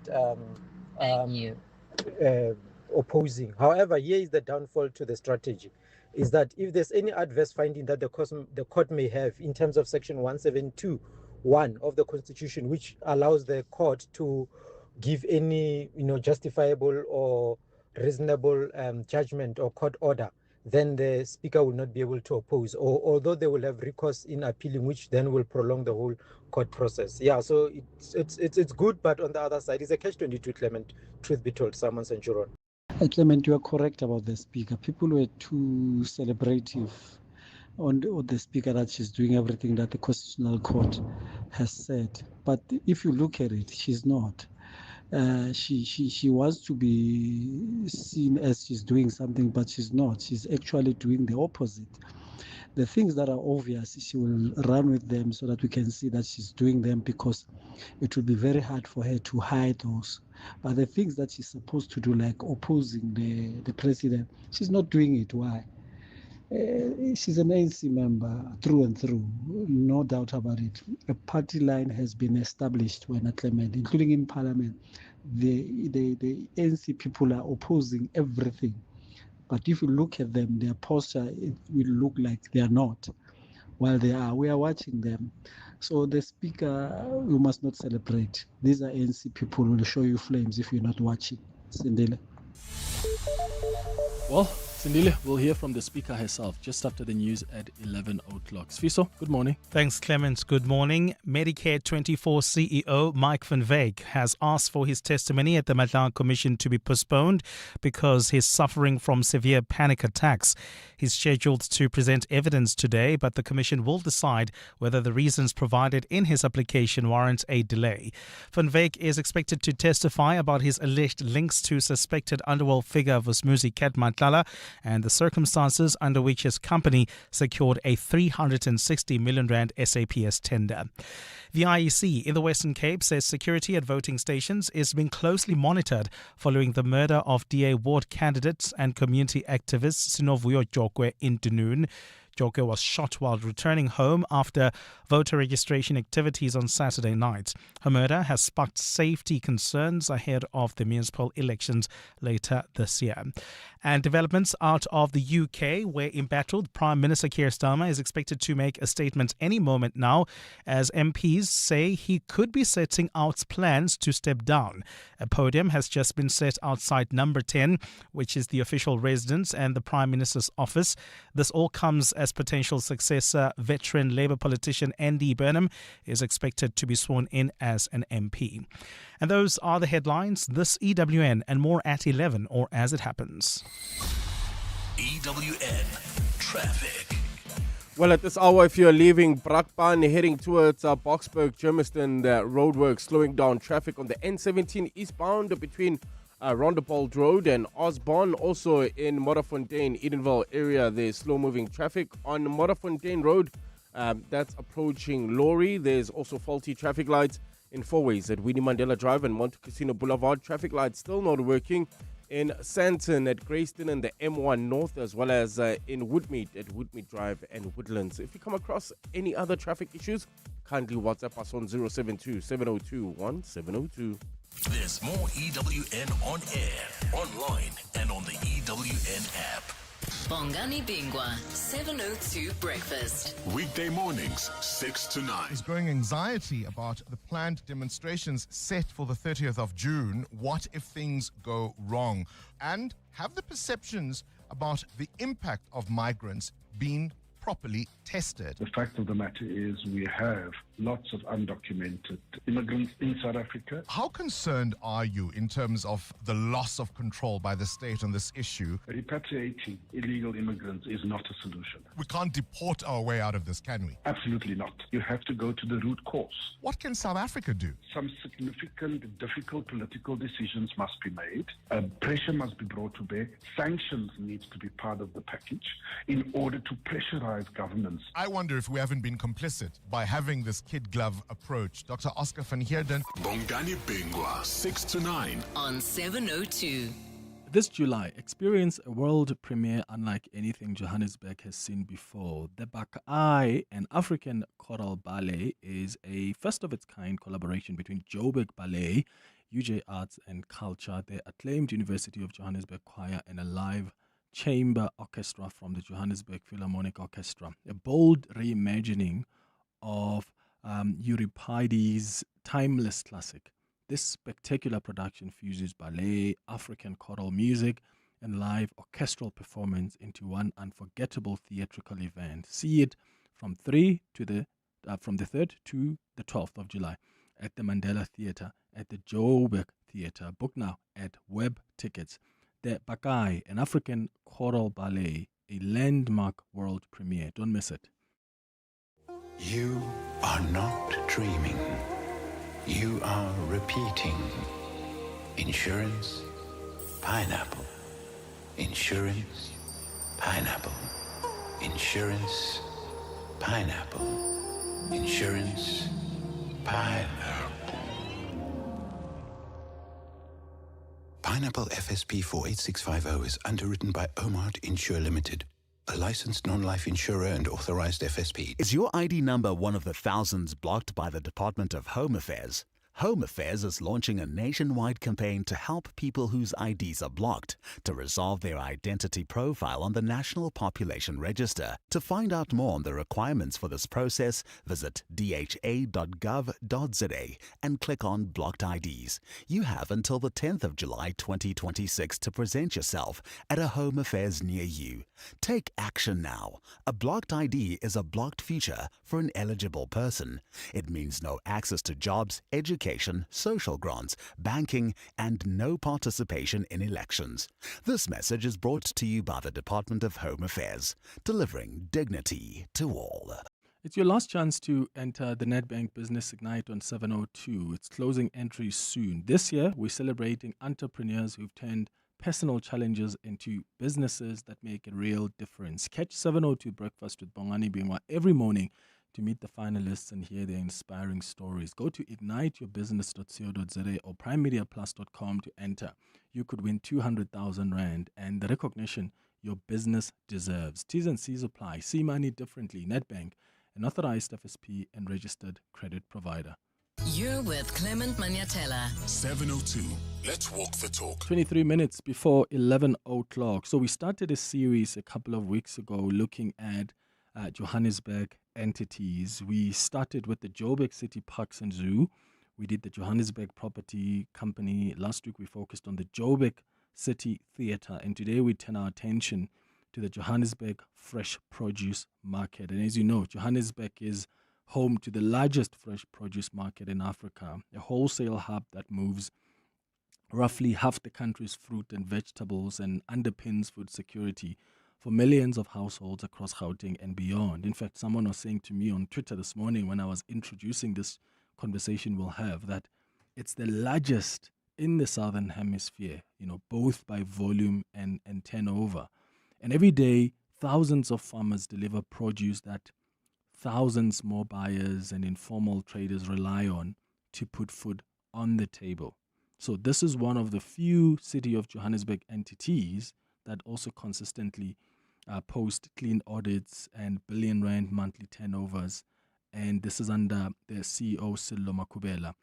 It's really picked up even international recognition. If I'm not mistaken, recently they got the World Union of Wholesale Markets Manager of the Year. So if you're a trader at the market, maybe you've visited the market, share your thoughts on 011-883-0702 or any question you may have related to this entity of the City of Johannesburg. WhatsApps on 702 0702 1702 1702. Sello Makubela joins us now on the line, the Chief Executive Officer at Joburg Market.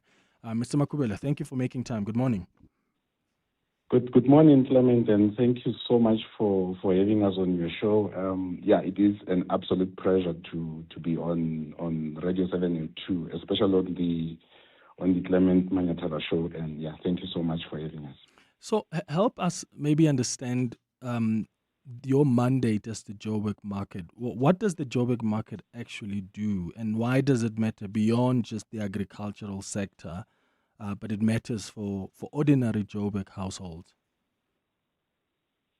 So, Clement, we are just much more than a marketplace. We are, a national infrastructure that really feeds millions of South Africans. And like you said in your intro, I mean, we support thousands of livelihoods. We connect farmers to markets. So basically, we are really underpinning food security and economic growth. And of course, you did mention it. We are proud to be Africa's largest fresh produce market. And globally, we are the third biggest market in the world, and we know that by volume and price, as you said, but also one of the city's performing municipal entity, as you said. So we stand as a cornerstone in the facilitation of fresh produce. We've been in existence, for more than 133 years. So to perhaps answer your question, simply put, we are responsible to provide, transparent and responsible or regulated platform where fresh produce is sold through the market agents to wholesalers. So we are the bridge between the farmer and the consumer, if we were to simply put it. Yeah. And therefore responsible for, fresh produce movement within Gauteng and in the southern hemisphere, as you indicated earlier on. Yeah, I'm trying to understand that value chain. So in simpler terms, then you've got a farmer that harvests, let's say, a crop in Limpopo, Mpumalanga. But what actually happens then between that farm and a vegetable that ends up landing on a Soweto trader's table? And help us understand also the responsibility of market agents. What exactly are they, and why does a farmer need one rather than just selling directly to a buyer? So as the Joburg market, we provide a platform for farmers to trade. So like you put it, a farmer in Limpopo would then obviously harvest their fresh produce. They would then deliver to the Joburg market through what we call the market agents. The market agents are a broker basically between the Joburg market and the farmer. They sell produce on behalf of the farmer. The Joburg market only provides the platform for the movement of those produce. So a farmer brings their produce to the market via the market agents. Then the market agent sells on behalf of the farmer to the consumer. So we then use what we call a commission-based system, where the Joburg market gets about 5% of the commission of whatever fresh produce is sold, primarily because we are providing a platform. So the produce that you see at the Joburg market really belong to the farmer until they are sold to the consumer. So we are bridging a gap between the farmer and the consumer. We are basically creating a platform for the two to meet so that the exchange of goods then happens within that platform. Mm-hmm. How many farmers deliver produce on an average day, and how many buyers do you also have that come through to purchase? So we approximately have on daily basis 12 to 15,000 people or buyers coming to engage in trading activities. And on our database, we've got more than 8,000 producers who are also engaging on trading activities. So I would say approximately 12,000 to 15,000 buyers and 8,000 producers are engaged in trading activities within the Joburg market. And that's why the Joburg market plays a vital role, in ensuring that the smooth flow of fresh produce within the region and beyond is properly done.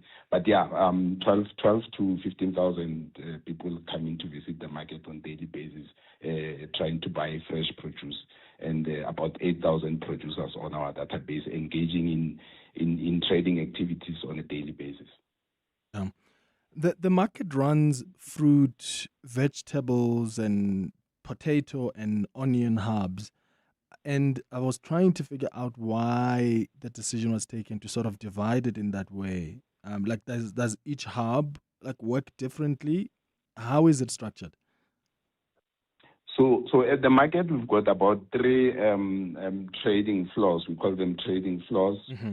We've got the vegetable hall, specifically designed to look at the vegetables, the fruit hall, and you know that the potato and onion are big commodities in our country. in terms of consumption, and we have the potato and onion oil.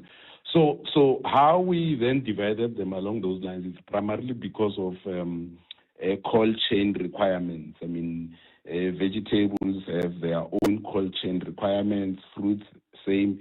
But because onions and potatoes are, our biggest commodities as well, we thought they may as well have their own oil. I mean, the consumption of potato in our country is very huge. That's why specifically, if you look at our database, you realize that our biggest selling commodity really it's potato and to an extent an onion.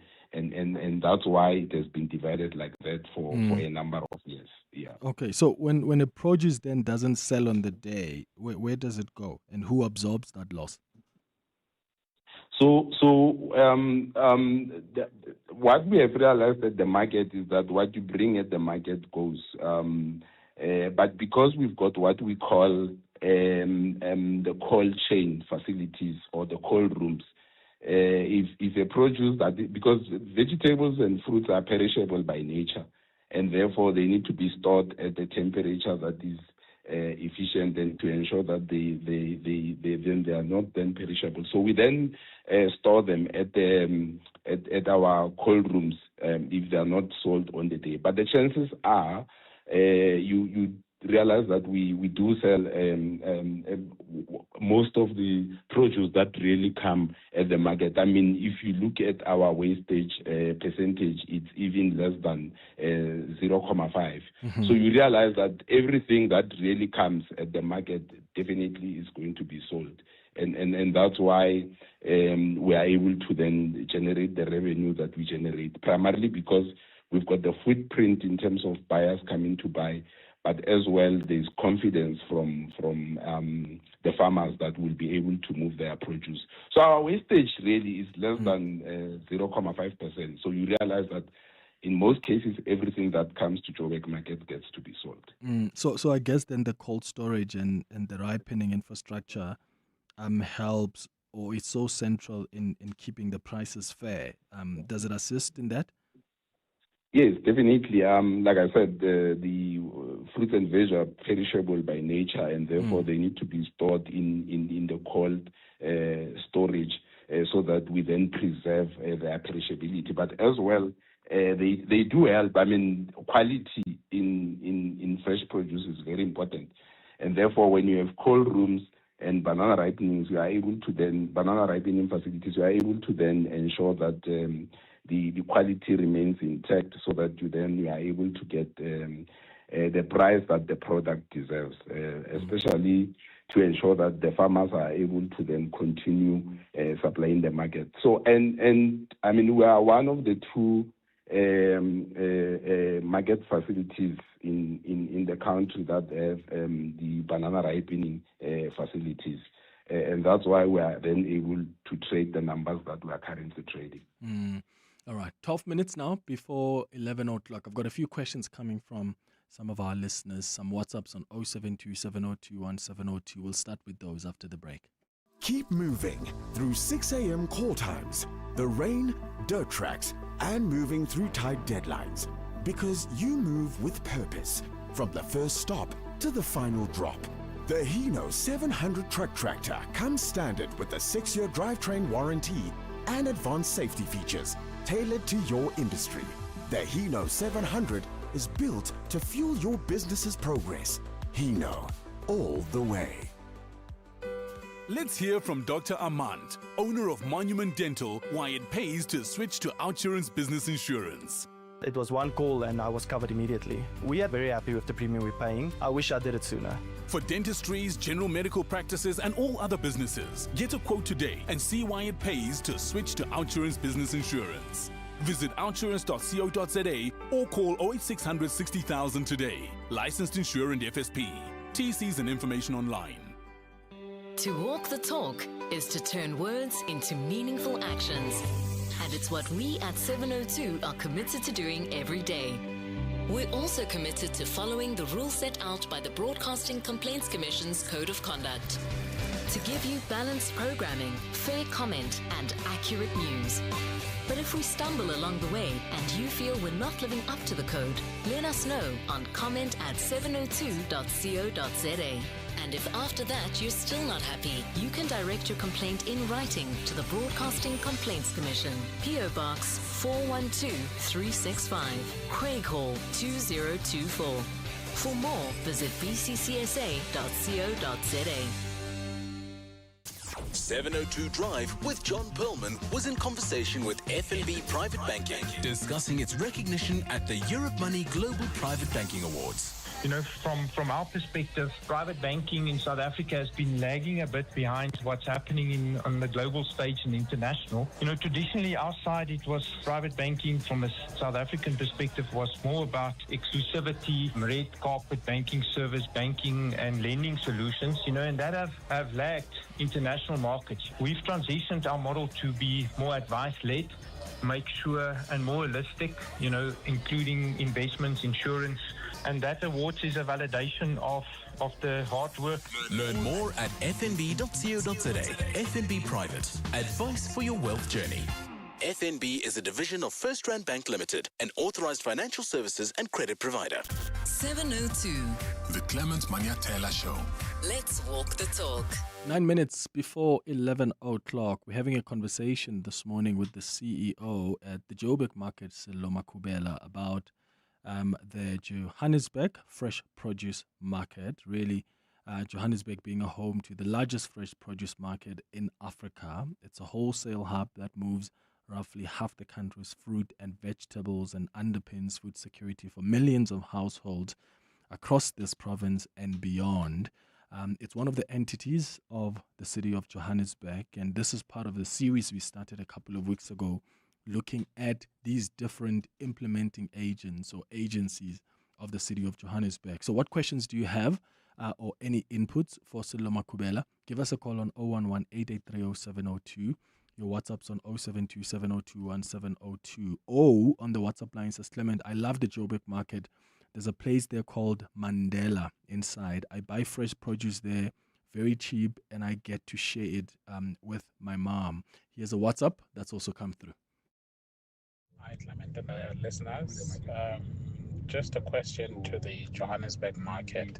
In light of the marches we've seen of recent pertaining to illegal immigration in the country, we actually saw one such march taking place in the Joburg market area, and the sentiment around it was that the market seems to be employing illegal immigrants, overlooking local residents, and maybe it's something that can be debunked for us or maybe clarified by the CEO as to how does employment and market participation at the Joburg market work, and whether it takes a South African, a more South Africanist view, or it takes a cheap labor route.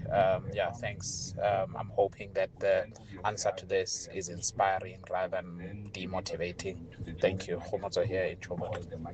Thank you so much, Khomotso. Mr. Makubela? Clement, firstly, we are pleased that the march that happened last week, the situation has been resolved peacefully, and that we are now able to trade normally. The Joburg market respects every person's constitutional right to peaceful protest, but we also need to ensure that the market operates and remains safe and lawful. I think based on the question, there are a few important facts to consider. That the Joburg market is a government-owned institution. Our recruitment practices are transparent. They are merit-based, and they are fully compliant with the South African labor legislation. And I think we need to parallel this. We do not employ illegal foreign nationals within our personnel complement. We are also conducting a verification process relating to tenants and subletting arrangements while we continue to engage with with the Department of Home Affairs and other relevant authorities to ensure that there is compliance with all applicable legislation. I mean, we are the landlord of the market, and we facilitate trade. But we do not interfere in the day-to-day businesses decisions of independent market agents or wholesalers or tenants or our tenants that are at Siamo Market. I heard someone saying it's Ndhlela Market. It's no longer Ndhlela Market. It's Siamo Market. Mm-hmm. We have had a meeting with market agents, with wholesalers and tenants, and we are working very closely with them with regards to issues of compliance and ensuring that illegal foreign nationals are not recruited, and that every recruitment practice that takes place within the market is within the South African labor law practices. But going forward, we remain committed to engaging stakeholders constructively within the framework of the Constitution, within the framework of labor legislation, and of course other applicable laws. Our priority throughout the recent events was the safety of our employees, the safety of our traders, buyers, and of course general members of the public.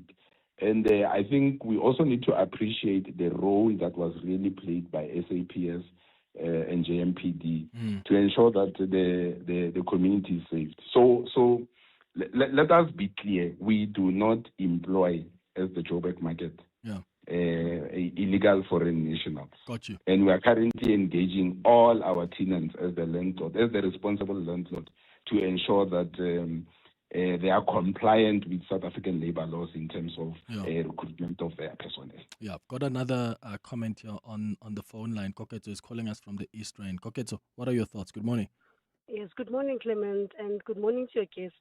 No, my comment is just, as a farmer, my experience of the market is a very pleasant one. I have to commend Mr. Magwenya and his team on running a very professional market.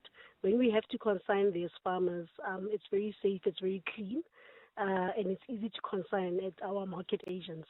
I would, however, ask him to say, as farmers, I think if we can find a way to engage more with them as the market leadership, to find out, how we can better improve our produce, how we can improve increase our volumes, and then almost to find a way where we don't sometimes oversupply when there's too much supply in the market, and then as a result, some of our produce doesn't get sold, or we undersupply when the market needs more produce.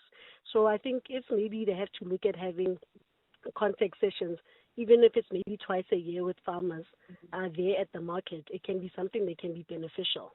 No, thank you so much for that, Koketso. Yeah. Mr. Magwenya?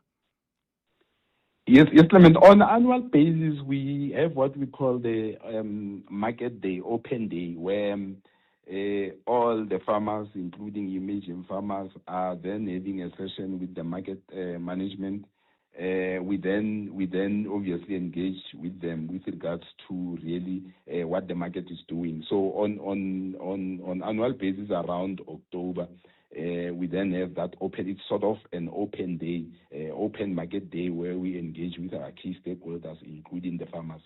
We have sessions. We are now currently doing a farmer program where our employees go to the farmers in different provinces to then engage in terms of how we can better work with them in terms of supplying the Joburg market. And I think she also mentioned an issue around oversupply and undersupply. We are currently on a vision of building what we call the smart market, whereby our digital trading platforms, or should I say the online, we are going to ensure that we've got online systems that really enable customers to buy and sell, the fresh produce at the rate that is required. So those digital platforms will then be able to tell the farmer, seated wherever they are seated, what is required at the market on daily basis. And we believe that by having such digital trading platforms, the modern logistics, the Joburg market, the farmer will then be able to then better assess what to bring at the market, how much we have at the market. We are actually working on finalizing an app where it will give us a real-time stats and data, so that a farmer is then able to take business decisions based on the data that they see at the real time. All right. Silo Makubela, unfortunately we're out of time, but thank you so much for joining us for this chat to help us understand more about the work you do at the Joburg market. It's a minute before 11. Joburg, it's time to show up for our city. On Sunday, 26 July, join thousands of Joburgers for the 702 Josie My Josie Walk the Talk in proud partnership with Standard Bank. Walk through the heart of Johannesburg, celebrate its rich history, and experience the positive growth taking place in the CBD. As a committed partner, passionate about the growth of our city, Standard Bank invites you to be part of a movement that's helping build a safer, stronger, and spirited Josie for generations to come. Register now and take the walk that brings Johannesburg together. The 702 Josie My Josie Walk the Talk, proudly partnered by Standard Bank. Corporate Start Care promotes and encourages corporate leaders and all citizens to walk the talk for a better South Africa. Catch Corporate Start Care this Wednesday at 10 to 9, featuring Food Lovers Market. Their group executive, People and Sustainability, Andrew Milson, will be in conversation with Bongani Bingwa. Join us every Wednesday as we highlight the efforts of companies and brands dedicated to building our country. Corporate Start Care is a Prime Media Cares initiative with 702 and Prime Media Outdoor. 702, let's walk the talk and make a difference together. We needed cardboard, glue and tape for ancient history. But now we've built a pyramid with flashing LEDs. The dogs bought calls like Pharaoh and there's glitter on the floor. How did we end up here? Well, it's the crazy store. That's crazy, crazy. That's the crazy store. Went in for one small thing, came out with so much more. The crazy store. Hey, you never know what you might find. This is EWN. Good morning, I'm Sfiso Zulu. We begin in the capital where Medicare 24 CEO Mike van Wyk's testimony at the Madlanga Commission has been postponed after his medical reports suggested that he's unwell. Van Wyk was meant to testify today about his links to alleged underworld figure Vusmuzi Cat Matlala. He's also meant to present evidence on how his company, which Matlala sought to acquire, scored 360 million rand worth of SAPS tenders. Chief Evidence Leader Matthew Chaskelson says they've agreed to proceed without him. What the proposal is that we will use today for me to take the Commission through the evidence bundle so that the inferences that we seek to draw and the evidence that we are concerned about is clear. He says Van Wyk will be given an opportunity to respond to today's sitting. Mr. Van Wyk will then, if he wants to file a supplementary affidavit in the light of today's proceedings to clarify anything, will do so when he's able to do so, but with a deadline of 6 July. Media personality Mulimo Jub Maruhanye will have to wait until August to learn his fate as his criminal case faces a delay. Maruhanye returned to the Germiston Magistrates Court today where his matter was postponed. He was arrested last week in Edenvale after an alleged confrontation with an e-hailing driver. He was subsequently released on 5,000 Rand bail. Mongezi Koko is in court. Mulimo Maruhanye is facing charges including the pointing of a firearm or an object resembling a firearm and discharging a firearm in a public space. Investigators say he accused the e-hailing driver of being in a romantic relationship with his girlfriend during the alleged standoff. The NPA has this morning asked for a further postponement as investigations continue. Mr. Moranye, your case is then postponed to the 24th of August 2026 for further investigation. Your bail extended on the same conditions. Maruhanye is expected back in the Germiston Magistrates Court at 8:30 in the morning. Mongezi Koko, Eyewitness News, Germiston. The IEC in the Western Cape says security at voting stations is being closely monitored following the murder of DA Ward candidate and community activist Snovuyo Jokwe in Dunoon. Jokwe was shot while returning home after voter registration activities on Saturday night.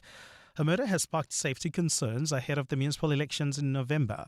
Carlo Peterson reports. IEC Electoral Officer Michael Hendrickse says authorities are working with law enforcement agencies in the Provincial Joint Operational and Intelligence Structure to maintain stability ahead of the local government elections. Western Cape Community Safety MEC Andrew Marais has condemned Sinovoyo Jokwe's murder, urging for a thorough investigation and warning against speculation around the motive. This is a senseless and horrific act of violence that has robbed a family of a loved one, a community of a dedicated activist, and our democracy of a person committed to serve a community. Police investigations into Jokwe's murder are ongoing. Carlo Peterson, Eyewitness News. And Keir Starmer has resigned as UK Prime Minister and leader of the Labour Party. This comes after fewer than 2 years in office in a term characterised by policy U-turns and deep public unpopularity. Starmer says the process of picking a new Labour Party leader will be launched next month, and he will remain as Prime Minister until his successor is chosen to be in place in September.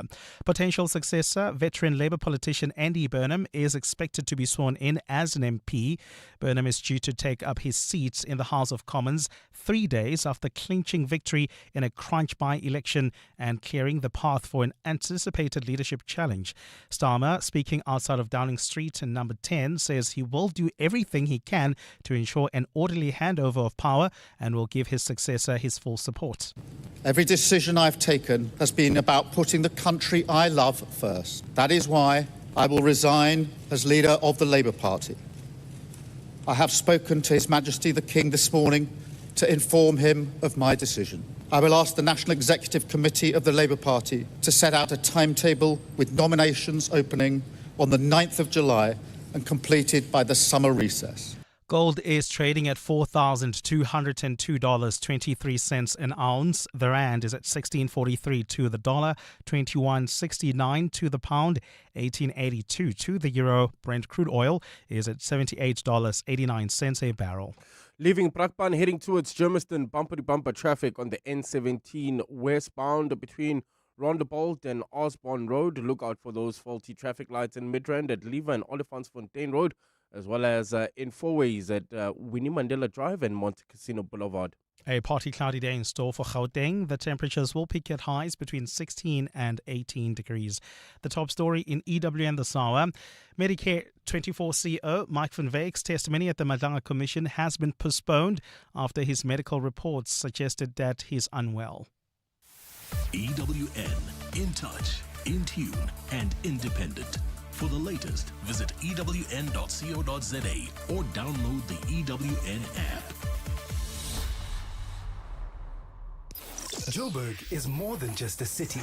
It's an energy that connects us all. That's what makes this one so special. In 702, Josie My Josie Walk the Talk, hosted by the City of Johannesburg. Enter now on primemediaplus.com. You're with Clement Manyathela On 702. Let's Walk the Talk, streaming on the Prime Media Plus app, DSTV channel 856, 92.7 and 106 FM. 7 minutes after 11 o'clock, Dumelang. Welcome to the third and final hour of the Clement Manyathela Show. Thank you for staying with us here on 702. This Mike van Wyk chap, who worked with Kat Matala, mustn't come here and play games. He apparently, as you've been hearing this morning on Eyewitness News, has been getting panic attacks. Apparently, he suddenly suffers from severe panic attacks when he has to appear before the Madlanga Commission.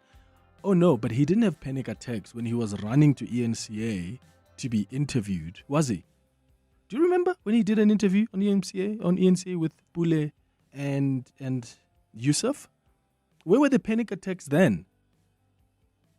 And now you have to face these tough questions from the Madlanga Commission and, oh, look, this person needs to be admitted because he's got...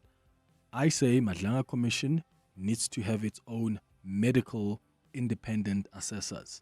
So an independent health specialist must go and figure out if this is really true, because it can't be that when you have to answer tough questions, then you're running around. Also, Keir Starmer, hey, as expected, he has now announced his decision to resign. He's actually been forced out, quite frankly. Do you understand that the UK has had about, 9 think, 10 prime ministers in a decade. We haven't even had more than 5 in the last 32, 33 years of our democracy. They are now sitting with 10 prime ministers in a decade. Keir Starmer is out. Who's next? And how long are they going to last there? It's 9 minutes after 11 o'clock. You're with Clement Manyathela. 702. Let's walk the talk. So before we move to our Family Matters feature, I've got Togo Didiza on the line, as promised, the National Assembly Speaker, who's joining us for a few minutes just to explain what we were discussing this morning on the open line. Speaker, thank you so much for making time. Great to chat to you again. Good morning. Good morning, Clement, and how are you? I'm all right. I want to start off with some clarity first, because when we were speaking on the open line this morning, it was unclear whether you have received 2 legal opinions that were directed to your office as Speaker, or whether you received only one that said you must oppose this interdict by President Cyril Ramaphosa. Can you clarify that for us, please? Any legal opinion always has 2 sides. The opinions given by lawyers will be, these are the facts as we see them, these are the various options that we think you can attend to this matter. It's up to you to choose. And one of the things that we decided to do as Parliament was to have 2 legal teams, one that would advise the committee, because the chair of the committee was cited. And we wanted to make sure that there is independence for the committee to reflect on what they think ought to be done, given that now the matter is with them, referred by the Speaker after they were set up. But also it's important to even say that actually the referral of that report was done by the court itself. All what the Speaker needed to do was to determine the existence of that committee and populate it and make sure that it starts its work. So that was the rationale for having 2 legal teams to do those advice. Even on the committee's legal advisor, Advocate Nkari did put 2 options to the impeachment committee to say, having listened to his facts, they have an option to abide, but they also have an option to oppose. So the committee made a choice on the latter. And I'm sure if there were people who were listening on the debate of that committee, there were various views, but the strongest view, obviously, was that of opposing. There was even other parties who were saying, maybe let's get another legal opinion. Obviously, with the time frames, it wouldn't have been possible. Even the others that were saying, let's abide, they argued their points, but overwhelmingly, a majority of members in that committee chose that they would want which then leads me to the question of, why have you then decided that you are not going to oppose, but you're going to abide? Because when the president asked you previously that let's have this impeachment committee in abeyance until the review report or review application is finalized, you said, no, we don't agree with that, because what the president effectively wanted to do is for you to go against the judgment, which said the impeachment committee needs to be established. So if you agree that the impeachment committee must continue with its work, then why would you then not oppose it as a representative of the National Assembly? Why would you not oppose that interdict that wants to stop the work of Parliament as instructed, quote unquote, by the Constitutional Court? You know, Clement, it's also important to make sure that when we do articulate the position, we're clear. Let me give you a background. A decision gets made on the 8th of May by the Concord that Parliament has erred, they shouldn't do what they have done, nullified the vote that was there, and said, we refer to the committee this report, but also we're reading in the rule an amendment so that you are not going to say you are still busy with your rule amendment. You can read the rule the way we are saying read it, as we have done in the court, in our reading into the judgment. So what the Speaker needed to do was to set out the process, which I did. And to a point where a committee now was fully set up, seized with the matter. And it's important to understand that there are also rules that bind Parliament and how committees work and the role of the Speaker thereof. So when the president wrote a letter to me, I advised the president that this is what the court says in clause 130 of its judgment. But secondly, in terms of our rules of parliament, that matter is now with the committee, not with the speaker. And the speaker can't interfere with the determination of the committee on its work. That's why you'll see that in the filing for an interdict, the president had cited the chair of the committee and the speaker. Yeah. So my view was I have done everything that the court had said I will do, I needed to do, and the committee has objectively looked at this matter and reached this decision. Okay. I can't interfere with the functioning of that committee, but my explanatory affidavit to the court will explain what I have done, which will ensure that we actually abide with the Concord decision. And the court will then look and make its own determination and say, this is what, as a court, having listened to you, Speaker, having listened to the committee, having listened to the points of argument from the president, this is how we rule. Okay, Speaker, I'm a bit confused because I've been going through the legal opinion your office received, and I'm not seeing the two options you're talking about. Are you saying I'm that... I'm not sure which legal opinion. You see the challenge with leaked documents. You are never in control of what was leaked because you have not been offered. So I'm not sure which legal opinion are you actually speaking about. The one from Kameshini Pillay, Senior Counsel, Asanda Deepa. This was sent to you on the 18th of June. It's a 23-page legal opinion. Well, I've received several legal opinions from Kameshini.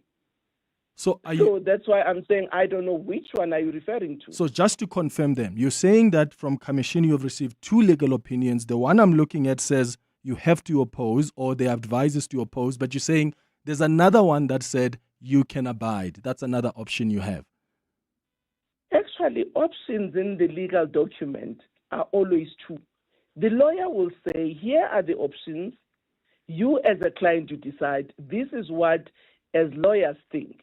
And you are a client, you give the instructions, you engage with your lawyers, other permutations that they might have not come to, and enter into an agreement. And that's why I'm saying that the unfortunate part, we're discussing not an official document, a leaked document. Yeah, which I don't know how it landed on your Well, table. you know, Speaker, this is how it works. Documents get leaked all the time. And that's why we can invite you to come and clarify. It happens all the time. Exactly. And I know it happens all the time, and that's exactly why sometimes it puts you guys in the trouble because you base your analysis on what you're not sure whether is the official. Because if the source who gave you the report cared enough to ask the Speaker's office to say, is this the final document? Yeah, so would have advised it, and that's why we've got you on air, because we want you to clarify whether there are two legal opinions or not. What I'm clarifying that there are two. Here's where, and as my last question, here's where I'm a little confused, Minister, Speaker, because when you look at your responsibility as the Speaker of Parliament, you are the custodian of the Section 89 report, right? You are the one that commissioned. And I'm talking about Speaker here, not just necessarily you. I'm talking about the office of the Speaker. You are the custodian of the Section 89 report. If you commission a report like that, it comes back, it's got flaws. The responsibility sits with you, and you can lead Parliament on how you respond to a report that's got flaws. But equally so, just 1 second. Equally so, if you are a Speaker of Parliament and there's a process that you think has to continue, in this context, the impeachment committee, because you do want it to continue with its work. That's why you said to the president, no, I'm not going to have this in abeyance pending the review application. If you believe that this process has to continue and there's someone outside who wants to target that process and say, no, it shouldn't continue, why are we taking away your responsibility as a Speaker to protect the integrity of Parliament and say, no, this process has to continue, which then means you have to oppose it? You know, Clement, I don't think you are correct in your analysis. And you are not reflecting on what I also said to you, that in the letter communication from the Speaker's office to the President, it clearly outlines what you are saying and further added that this matter is now with the committee as it is supposed to, and the Speaker cannot interfere with the work of the committee. So it's duly in the hands of the committee. And I want to take you back again. You would recall in the matter of Mkhwebane's impeachment, Duduzile, who was the chair of that committee, defended the committee's decision without the Speaker. So it's not something untoward. In the latest matter of the ad hoc committee, for instance, when the ad hoc committee advised the Speaker that this was the option they were taking, all what the Speaker did was looking at everything that they said they had done and the gaps that were there, which I said to them, go back and look at these gaps so that when you take the option you are taking on subpoenaing, you will be able to be within the rules. So it's not something untoward that the Speaker, takes the position where she said, in all what I have done, I do believe that the court will look and reflect on those things and then make its determination. So you take an impartial responsibility also as a Speaker, because remember that this matter will still come back to the House, to which I have to preside. And you will defend your position and say, I was convinced, based even on the legal opinion I received, No. I have to oppose that interdict. Clement, I think we must not be dogmatic. We must also appreciate that when you are faced with matters before you, you are not linear in your thought. You look at the legal opinion, you engage your legal team about other permutations of the matter, and at the end of the day, you take what you believe is a correct decision. And in this instance, the decision to abide with an explanatory affidavit, which actually supports the work of the committee and its continuity, I believe it's a correct one. Okay. It's interesting that even previously, and this is not when you were still Speaker, but when Mkhwebane tried to do the same thing the President is trying to do, Parliament decided to oppose. I think, in fact, they filed, how many pages was it? It was 80-page affidavit. I suppose I'm trying to show you the principle here, that there's the moment in time when the public protector was trying to do exactly what the President is trying to do. And the Speaker of Parliament decided to go, we are going to oppose that because we understand our responsibility as leaders and we must defend our processes here. My last question is, how do you then explain... I just want to come back to that issue, because in my view, you've also misread. Because in that matter, the impeachment committee's work was concluded and it had taken a decision. The issue was who in the authority and the hierarchy of the public protector in terms of the matter that was at court. And the public protector is actually institution supporting democracy, which is located in Parliament. And the matter was around a decision that had to be taken subsequent to that impeachment. And what the Speaker was defending in that case was the role vis-a-vis what the former public protector expected to be done by the present public protector, who had no locus standi on the matter. So I think it's important that we don't compare what is not comparable. Well, how do you respond to members of Parliament who are saying that you are now seeming like you're protecting the African National Congress and taking that position? Because as impartial as you can say you are, people look at, okay, which party actually agrees with the position the Speaker has taken? The ANC will raise their hands and say, well, we agree that you must abide. And all the other parties will tell you we agree that you must oppose. Let me also just take you back again, Clement, because it's important that when public or even yourselves make such statements, also go back and look at the facts. And let's not, this happened, Speaker so and so, let's look at this Speaker and what she has done. You remember after my being appointed, I was still sitting to be able to preside after the election of the President. Lloyd Shibambo at the time brought an envelope to me on this matter. And I said two things. This matter was dealt with the sixth administration. However, as a party, EFF, we have taken this matter to the Constitutional Court. Let's await the decision of the court. Same impartiality. I could have said, I'm not going to entertain this matter, it's closed and done. But I was open to say the Concord may reach whatever determination which will come back to this House for it to actually deal with. And it took 18 months. In this so case, it can't be that when one takes a decision that says, court, here are my views on this matter, take a decision, it therefore means you are partisan.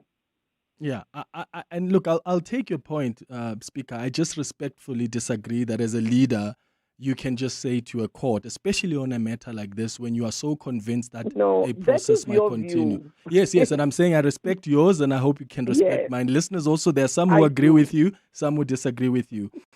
Which party agrees with your position in Parliament right now, apart from the ANC? Well, remember that the parties, and it would be good for you to ask for the record of the meeting of the parties, for you to appreciate what their views were.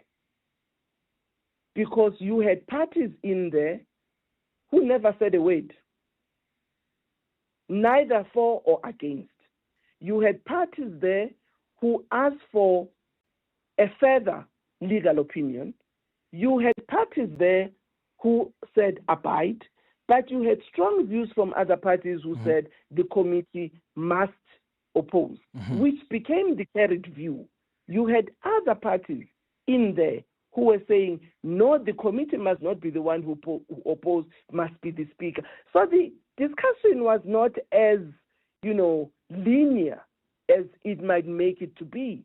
There were a lot of permutations and arguments, counter-arguments, even with the legal representative himself, particularly on who must be the one that bells the cat. Yeah. And you see, the decision to have two legal opinions was correct.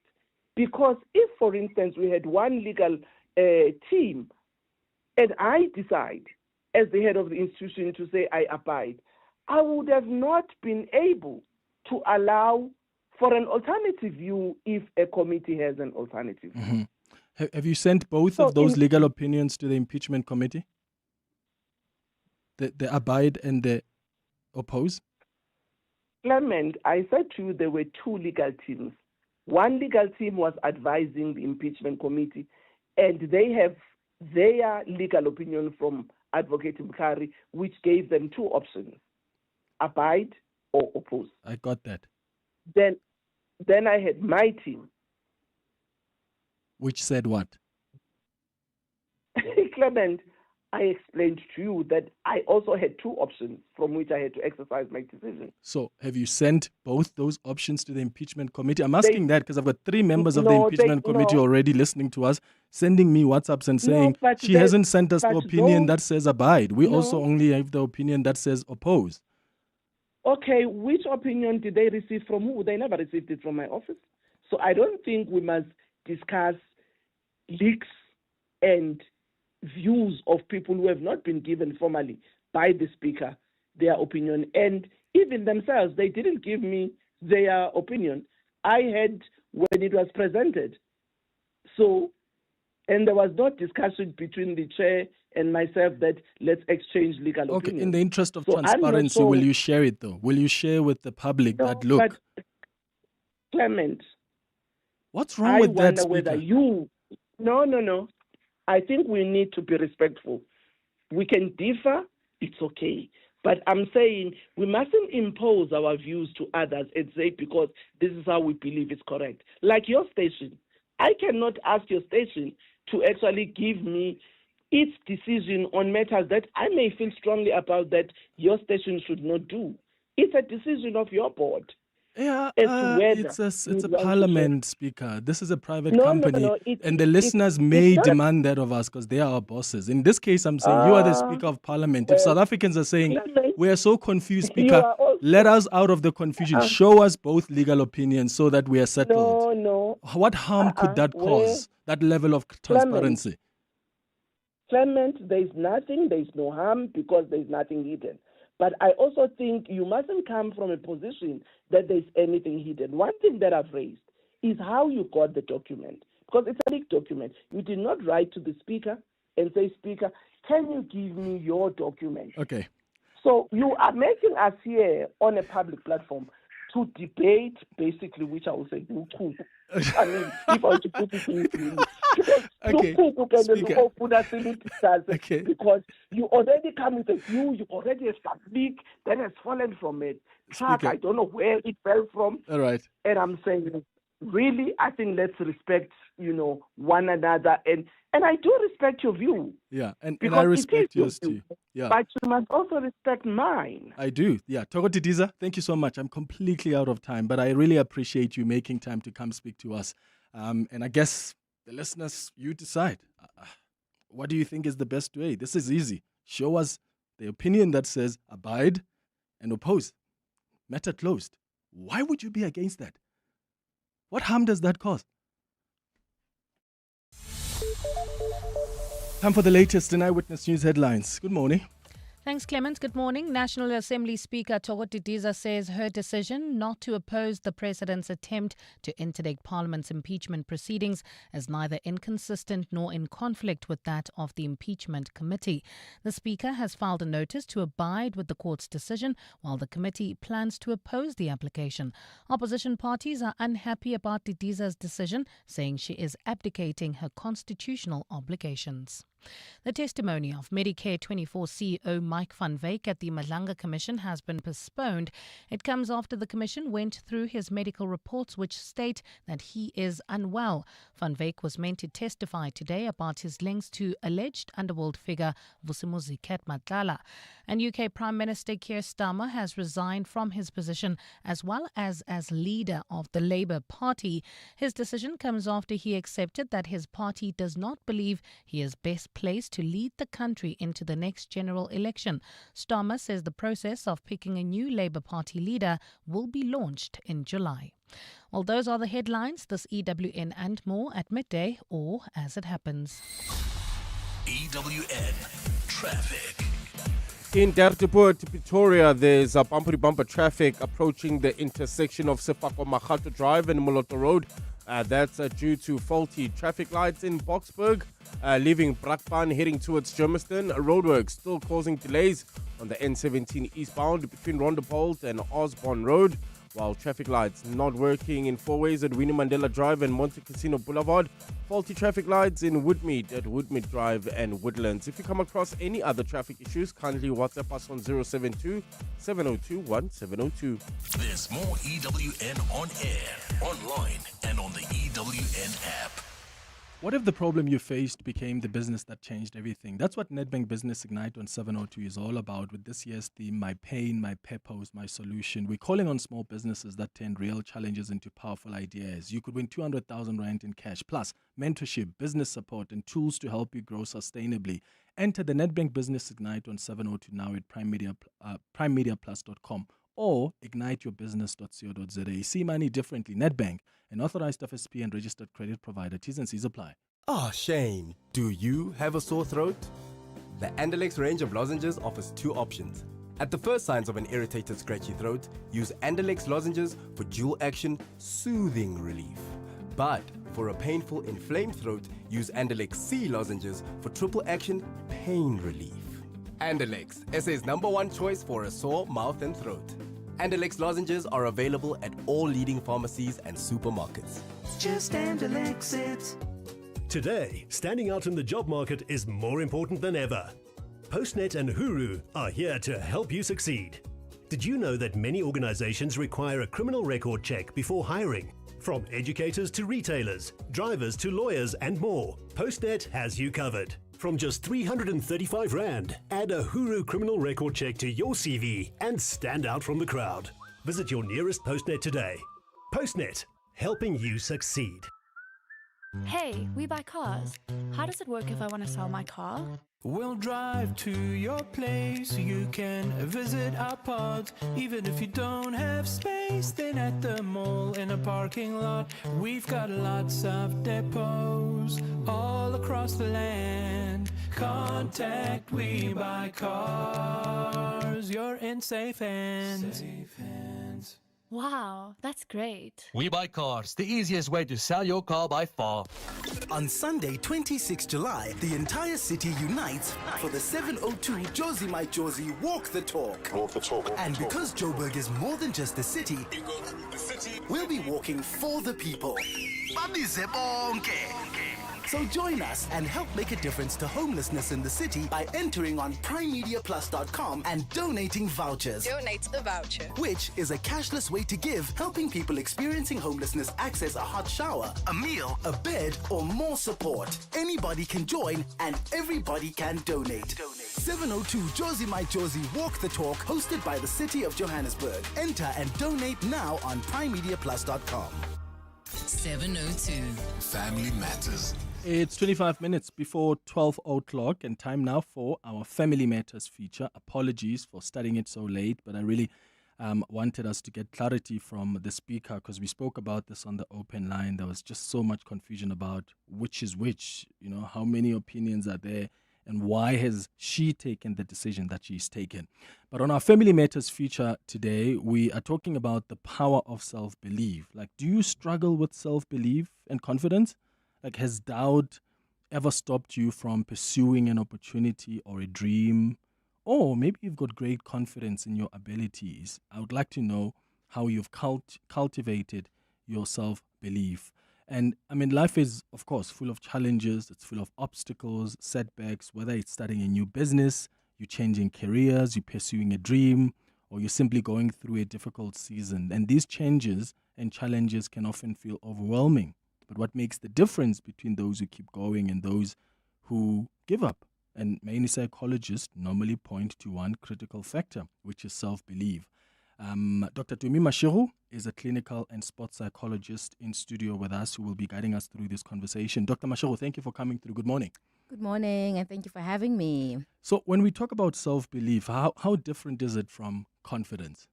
Self-belief is, that inner superpower that we actually don't focus on because it will be carry you when, there's negativity coming at you. It's that ability to shut out the noise and keep moving in spite of life. And yes, it's similar to confidence, but it's different in that, sometimes it will be so bad. So it's really that resilience that you need to overcome whatever it is that you are dealing with in spite of the negativity. And negativity is external, but it's also the negative voices that we have in our minds that we've internalized, that we're not good enough. Right. So it's deeper than confidence in that way. So if people say you're not good enough, but you internalize it and it becomes your truth, you really need to find, that self-belief so that you can push through against all odds. Yeah. And then how is then a healthy self-belief? What does it look like in every day? Because I mean, you don't want people to also be delusional. They need to be realistic about what's going on, but still be able to draw themselves back. What does a good healthy self-belief look like? It's always evidence-based, right? So I'm of view that you need to have evidence-based truths about you. So check in objectively about who you are. For example, I don't run marathons, but let me not now believe I'm going to beat Gerda. Just suddenly tomorrow. Yeah, the next race, I'm going to be the first one. But I'm quite good at it, but I can keep working at it. And the time frame, probably, I'm a sprinter. I'm a former sprinter. So obviously now 90 kilometers is mind-boggling for me. Yeah. So I would have to then prepare probably over years and years and years for me to get there. So I think also self-belief is really about being intentional, but also realistic in your expectations of self. Is it something that we're born with, or is it something that you can develop over time? How much of self-belief is actually shaped by even our childhood experiences, our family dynamics, maybe even the messages that we receive while we're growing up? Definitely self-belief is something we need to work on, and I think that's what makes it tricky.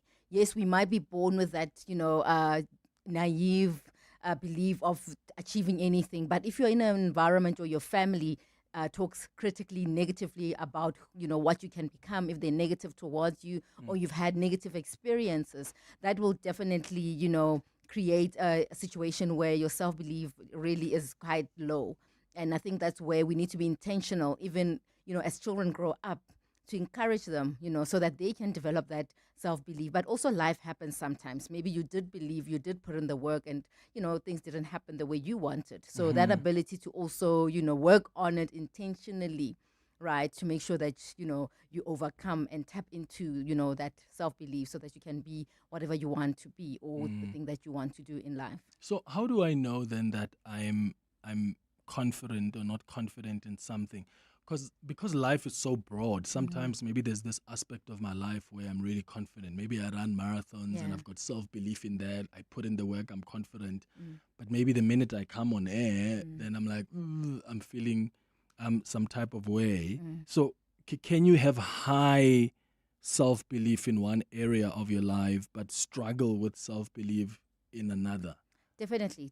And that's where the intentionality comes. So if you're struggling to come on air, for example, the question is what's going on in your mind, right? Are you sort of anxious because people are listening, or is because you don't know how to work the mic, it's the first time you're doing it, or maybe someone called in and was negative and you internalized that you're not good enough and you're feeling like an imposter, even though there's evidence that you've done this before, right? And that's where then that objective check in with someone like myself can be of help, where you're able to really understand that you're actually gifted at this. And also we downplay things that come naturally to us, right? Sometimes we think, because I cook and I can, become a chef, that everybody can be a chef, right? But I think we downplay also the things that come easy with, within us, and we don't think that it's actually talent.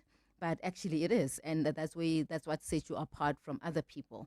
And then it becomes important to understand and really, and it doesn't expire, because I think, I sit with people sometimes who've done great things long ago, but they feel like, they're no longer the same. Yes, they might not deliver, to the extent in which they did previously, but it's something that they did and it's always in them. Yeah. So where does perfectionism come in here? Because there are some people who have low self-belief or low confidence who become perfectionists. So does that sometimes become a symptom of a low self-belief? So yes, perfectionism is where somebody wants control externally, and it's because there's an internal problem happening, meaning maybe they're struggling with anxiety, but instead of addressing the anxiety, they are externally doing things or achieving things in order to deal with that anxiety. Let's just give an example. Maybe someone is dealing with a family where they don't believe in them, right? And no matter what they do, they get 99%. They ask, where's the 1%? What happens then is this person might externally, right, do certain things that are, out of the ordinary, in that now they want to achieve this 100% and it becomes their identity. But the minute they don't get that 100%, they feel like such failures. And that's where then, they're unable to function in the gray area, because they go from black to white very quickly.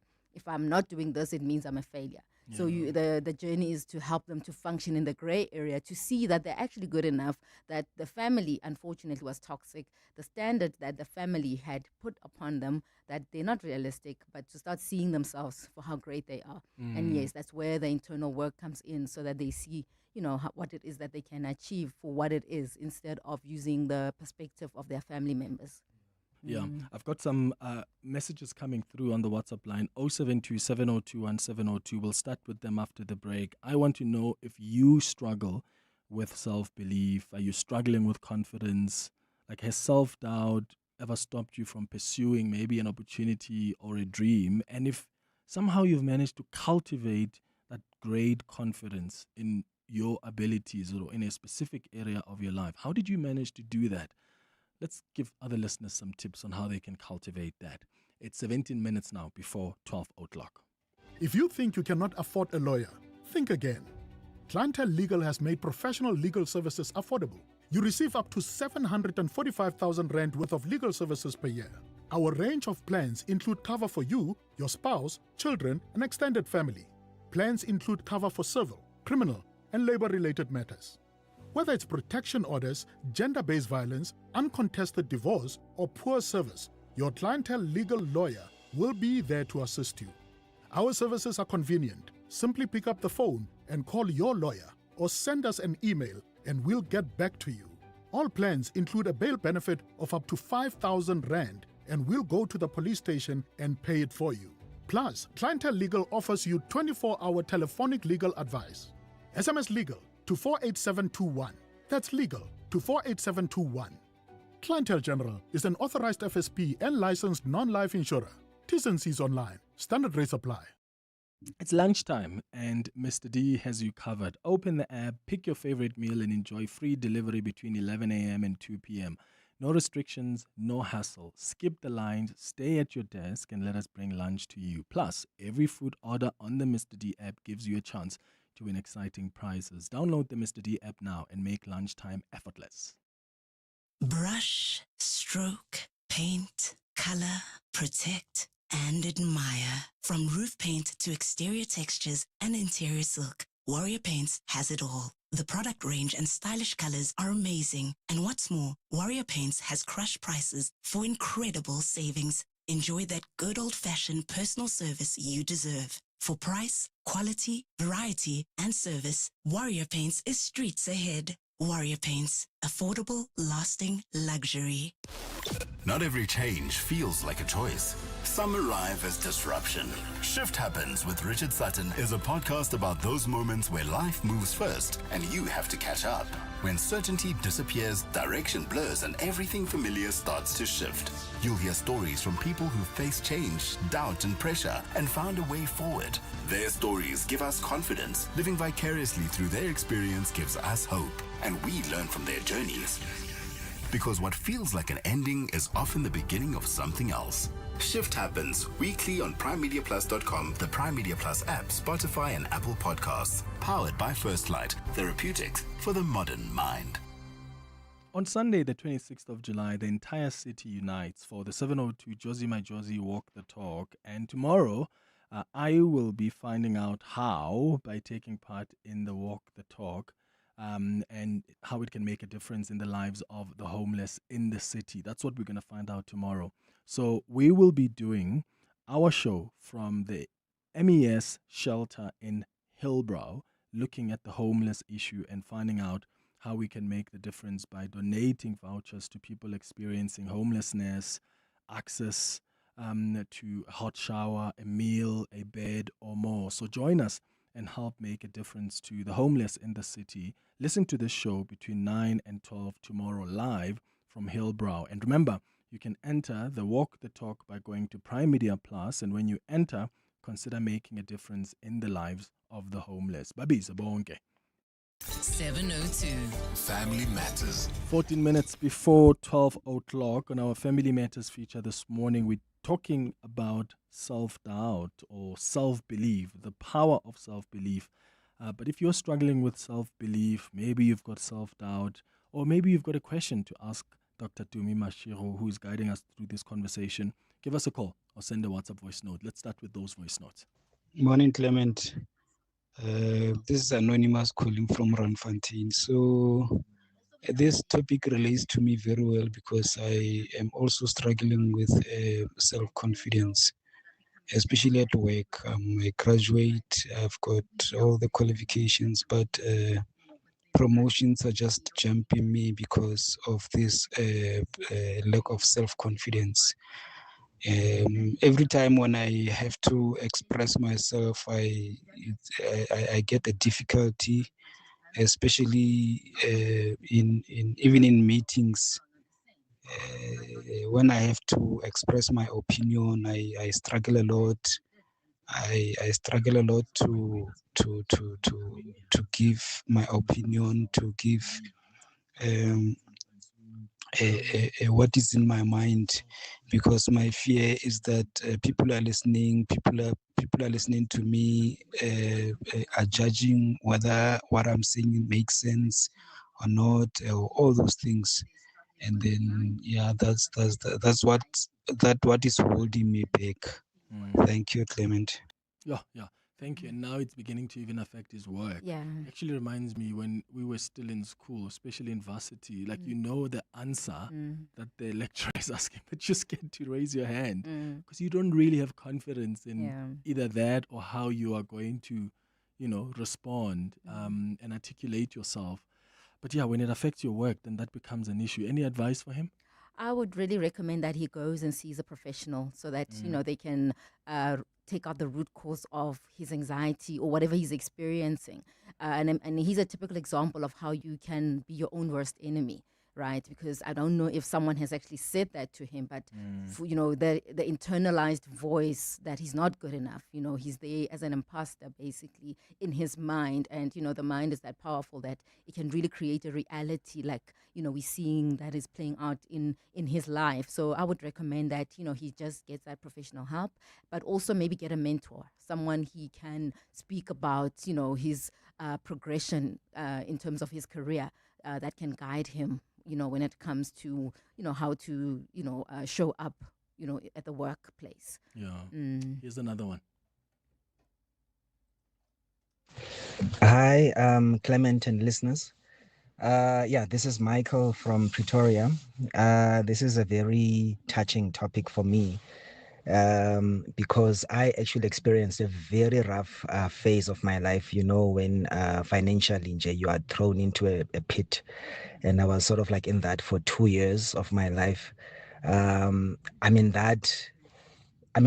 Surviving that 2 years where you are losing, you're losing your car and all those things, and you're even getting eviction notices and so forth. That was my reality for a good 2 years. It wasn't me performing, doing well and being rewarded for it. So it's like now I came out of that. It's now been 2 years since I've come out of it, but now there's this other knowledge of the trauma, and it's something that it makes me now to question myself if maybe was I deserving or am I talented enough? It's like I'm battling with that. So maybe you can kindly break it down for me. Thank you so much. Oh, thank you so much. Dr. Masho? Growing up, we're not prepared for what happens when you fail or things don't go your way. I think we focus more on success, people getting what they want, things being okay. But actually life is about, it can go either way. Ups and downs. Yeah, and I think we don't actually prepare children who become adults on how to handle the down moments. In fact, it's almost like we say to children, if something bad happens or there's a disappointment, it's your fault. Definitely. Or you failed in something. Yeah. And it's sometimes you didn't. It's just one of those life things that's thrown at you.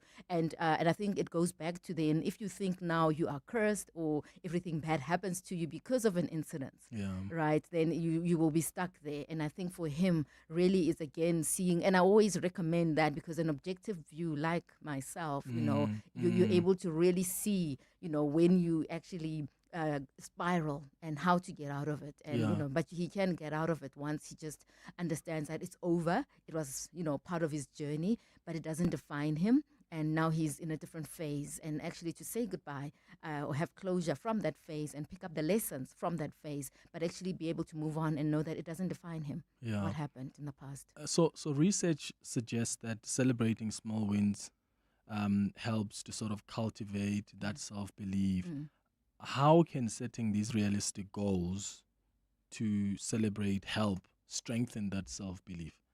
Oh, definitely. Yeah, I'm for celebrating everything and anything, right? And it doesn't expire, because people have this thing that if this thing happened years ago, it's over, it doesn't matter anymore. And I think the society we're living in, there's so much pressure to say what's the next thing that you're gonna do. And when people ask me what makes me great at what I do in terms of sports psychology, I give a story about 1998 when I broke 3 records, right? When I was running athletics and I broke the 1 and 2 and the 400 meters. And that story sticks. For me, it doesn't expire, because then I learned, about the power of the mind. And I always say to people that your story doesn't expire, right? That great thing you did is evidence. It's part of your truth. It's your life.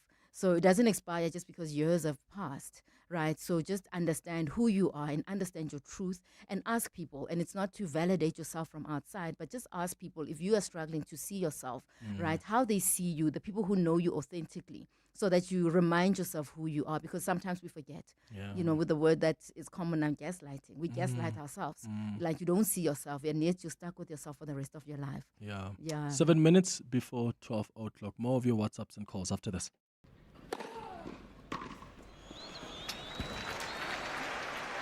Sure, they aced it. The Championship's Wimbledon experience with the Mzansi Advantage is back at Amex Tennis Town Monte Casino between 11 and 12 July 2026. Enjoy VIP hospitality, the ultimate big screen experience, a kids fun zone, and so much more. Buy your tickets now on Howler and get 50% off on limited tickets when you use your Amex card. Tennis is better with Amex. American Express Cards is operated under license in South Africa by Nedbank, a licensed financial services and registered credit provider. T's and C's apply.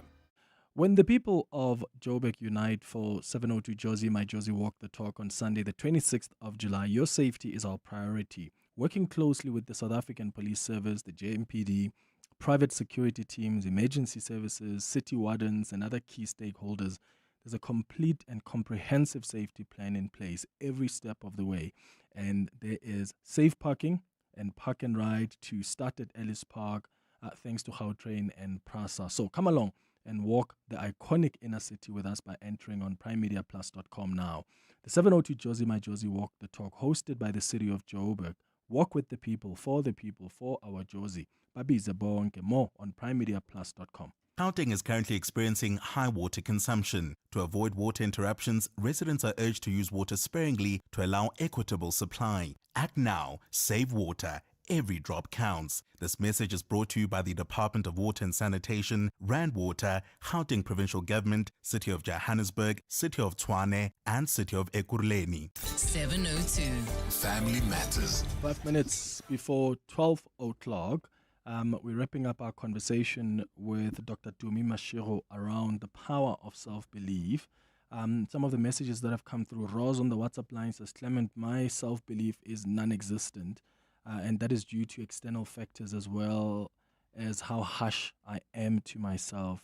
At this point, there's nothing good about me. Why are we so harsh on ourselves? We are so harsh. It's so sad. We've set these standards. Definitely. We've put ourselves in a box. And yes, life expects a lot from us. But I think, as I said, we put ourselves in this box based on the standards. We've got this I must have this at 30. If I don't have it, it means I am a failure. And again, it goes back to give yourself grace. You're a human being in a human experience. Perfection is an illusion. Right. And it's okay. Sometimes you make some mistakes, sometimes you don't. And, you learn and you grow and you function in the gray area, and give yourself grace. And there's more to you than the career you are in or the roles that you play as a mother, a father, a child, a sister. There's more to you. Right. So look at yourself holistically and find out who you are. Right. Outside of those things.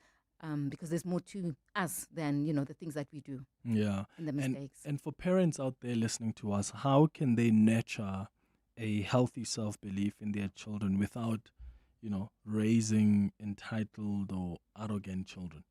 I think the firstly is to just be self-aware of the things that how they're raising their kids, if they're not projecting their own pains or their own struggles onto their children, but also being able to, do what it is that they need to do to ensure that they protect their child, because there's so much that children go through, and, sometimes the parents are not aware or they don't listen to their children. So it's important to protect your child and make sure that they know that they can be whatever it is that they want to be, and give them that unconditional love and support, because that's what raises children. Yes, we want them to go to the best schools, but I get clients who come into my office because the mom was absent. Though this child had everything materialistically, but because mom is absent, they lack that love, and that's what brings them to my office. So I think parents must be aware of how they're parenting, and that they're not parenting from a place of lack or how they grew up or a place of pain.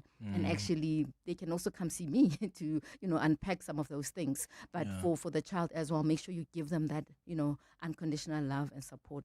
How do we get hold of you?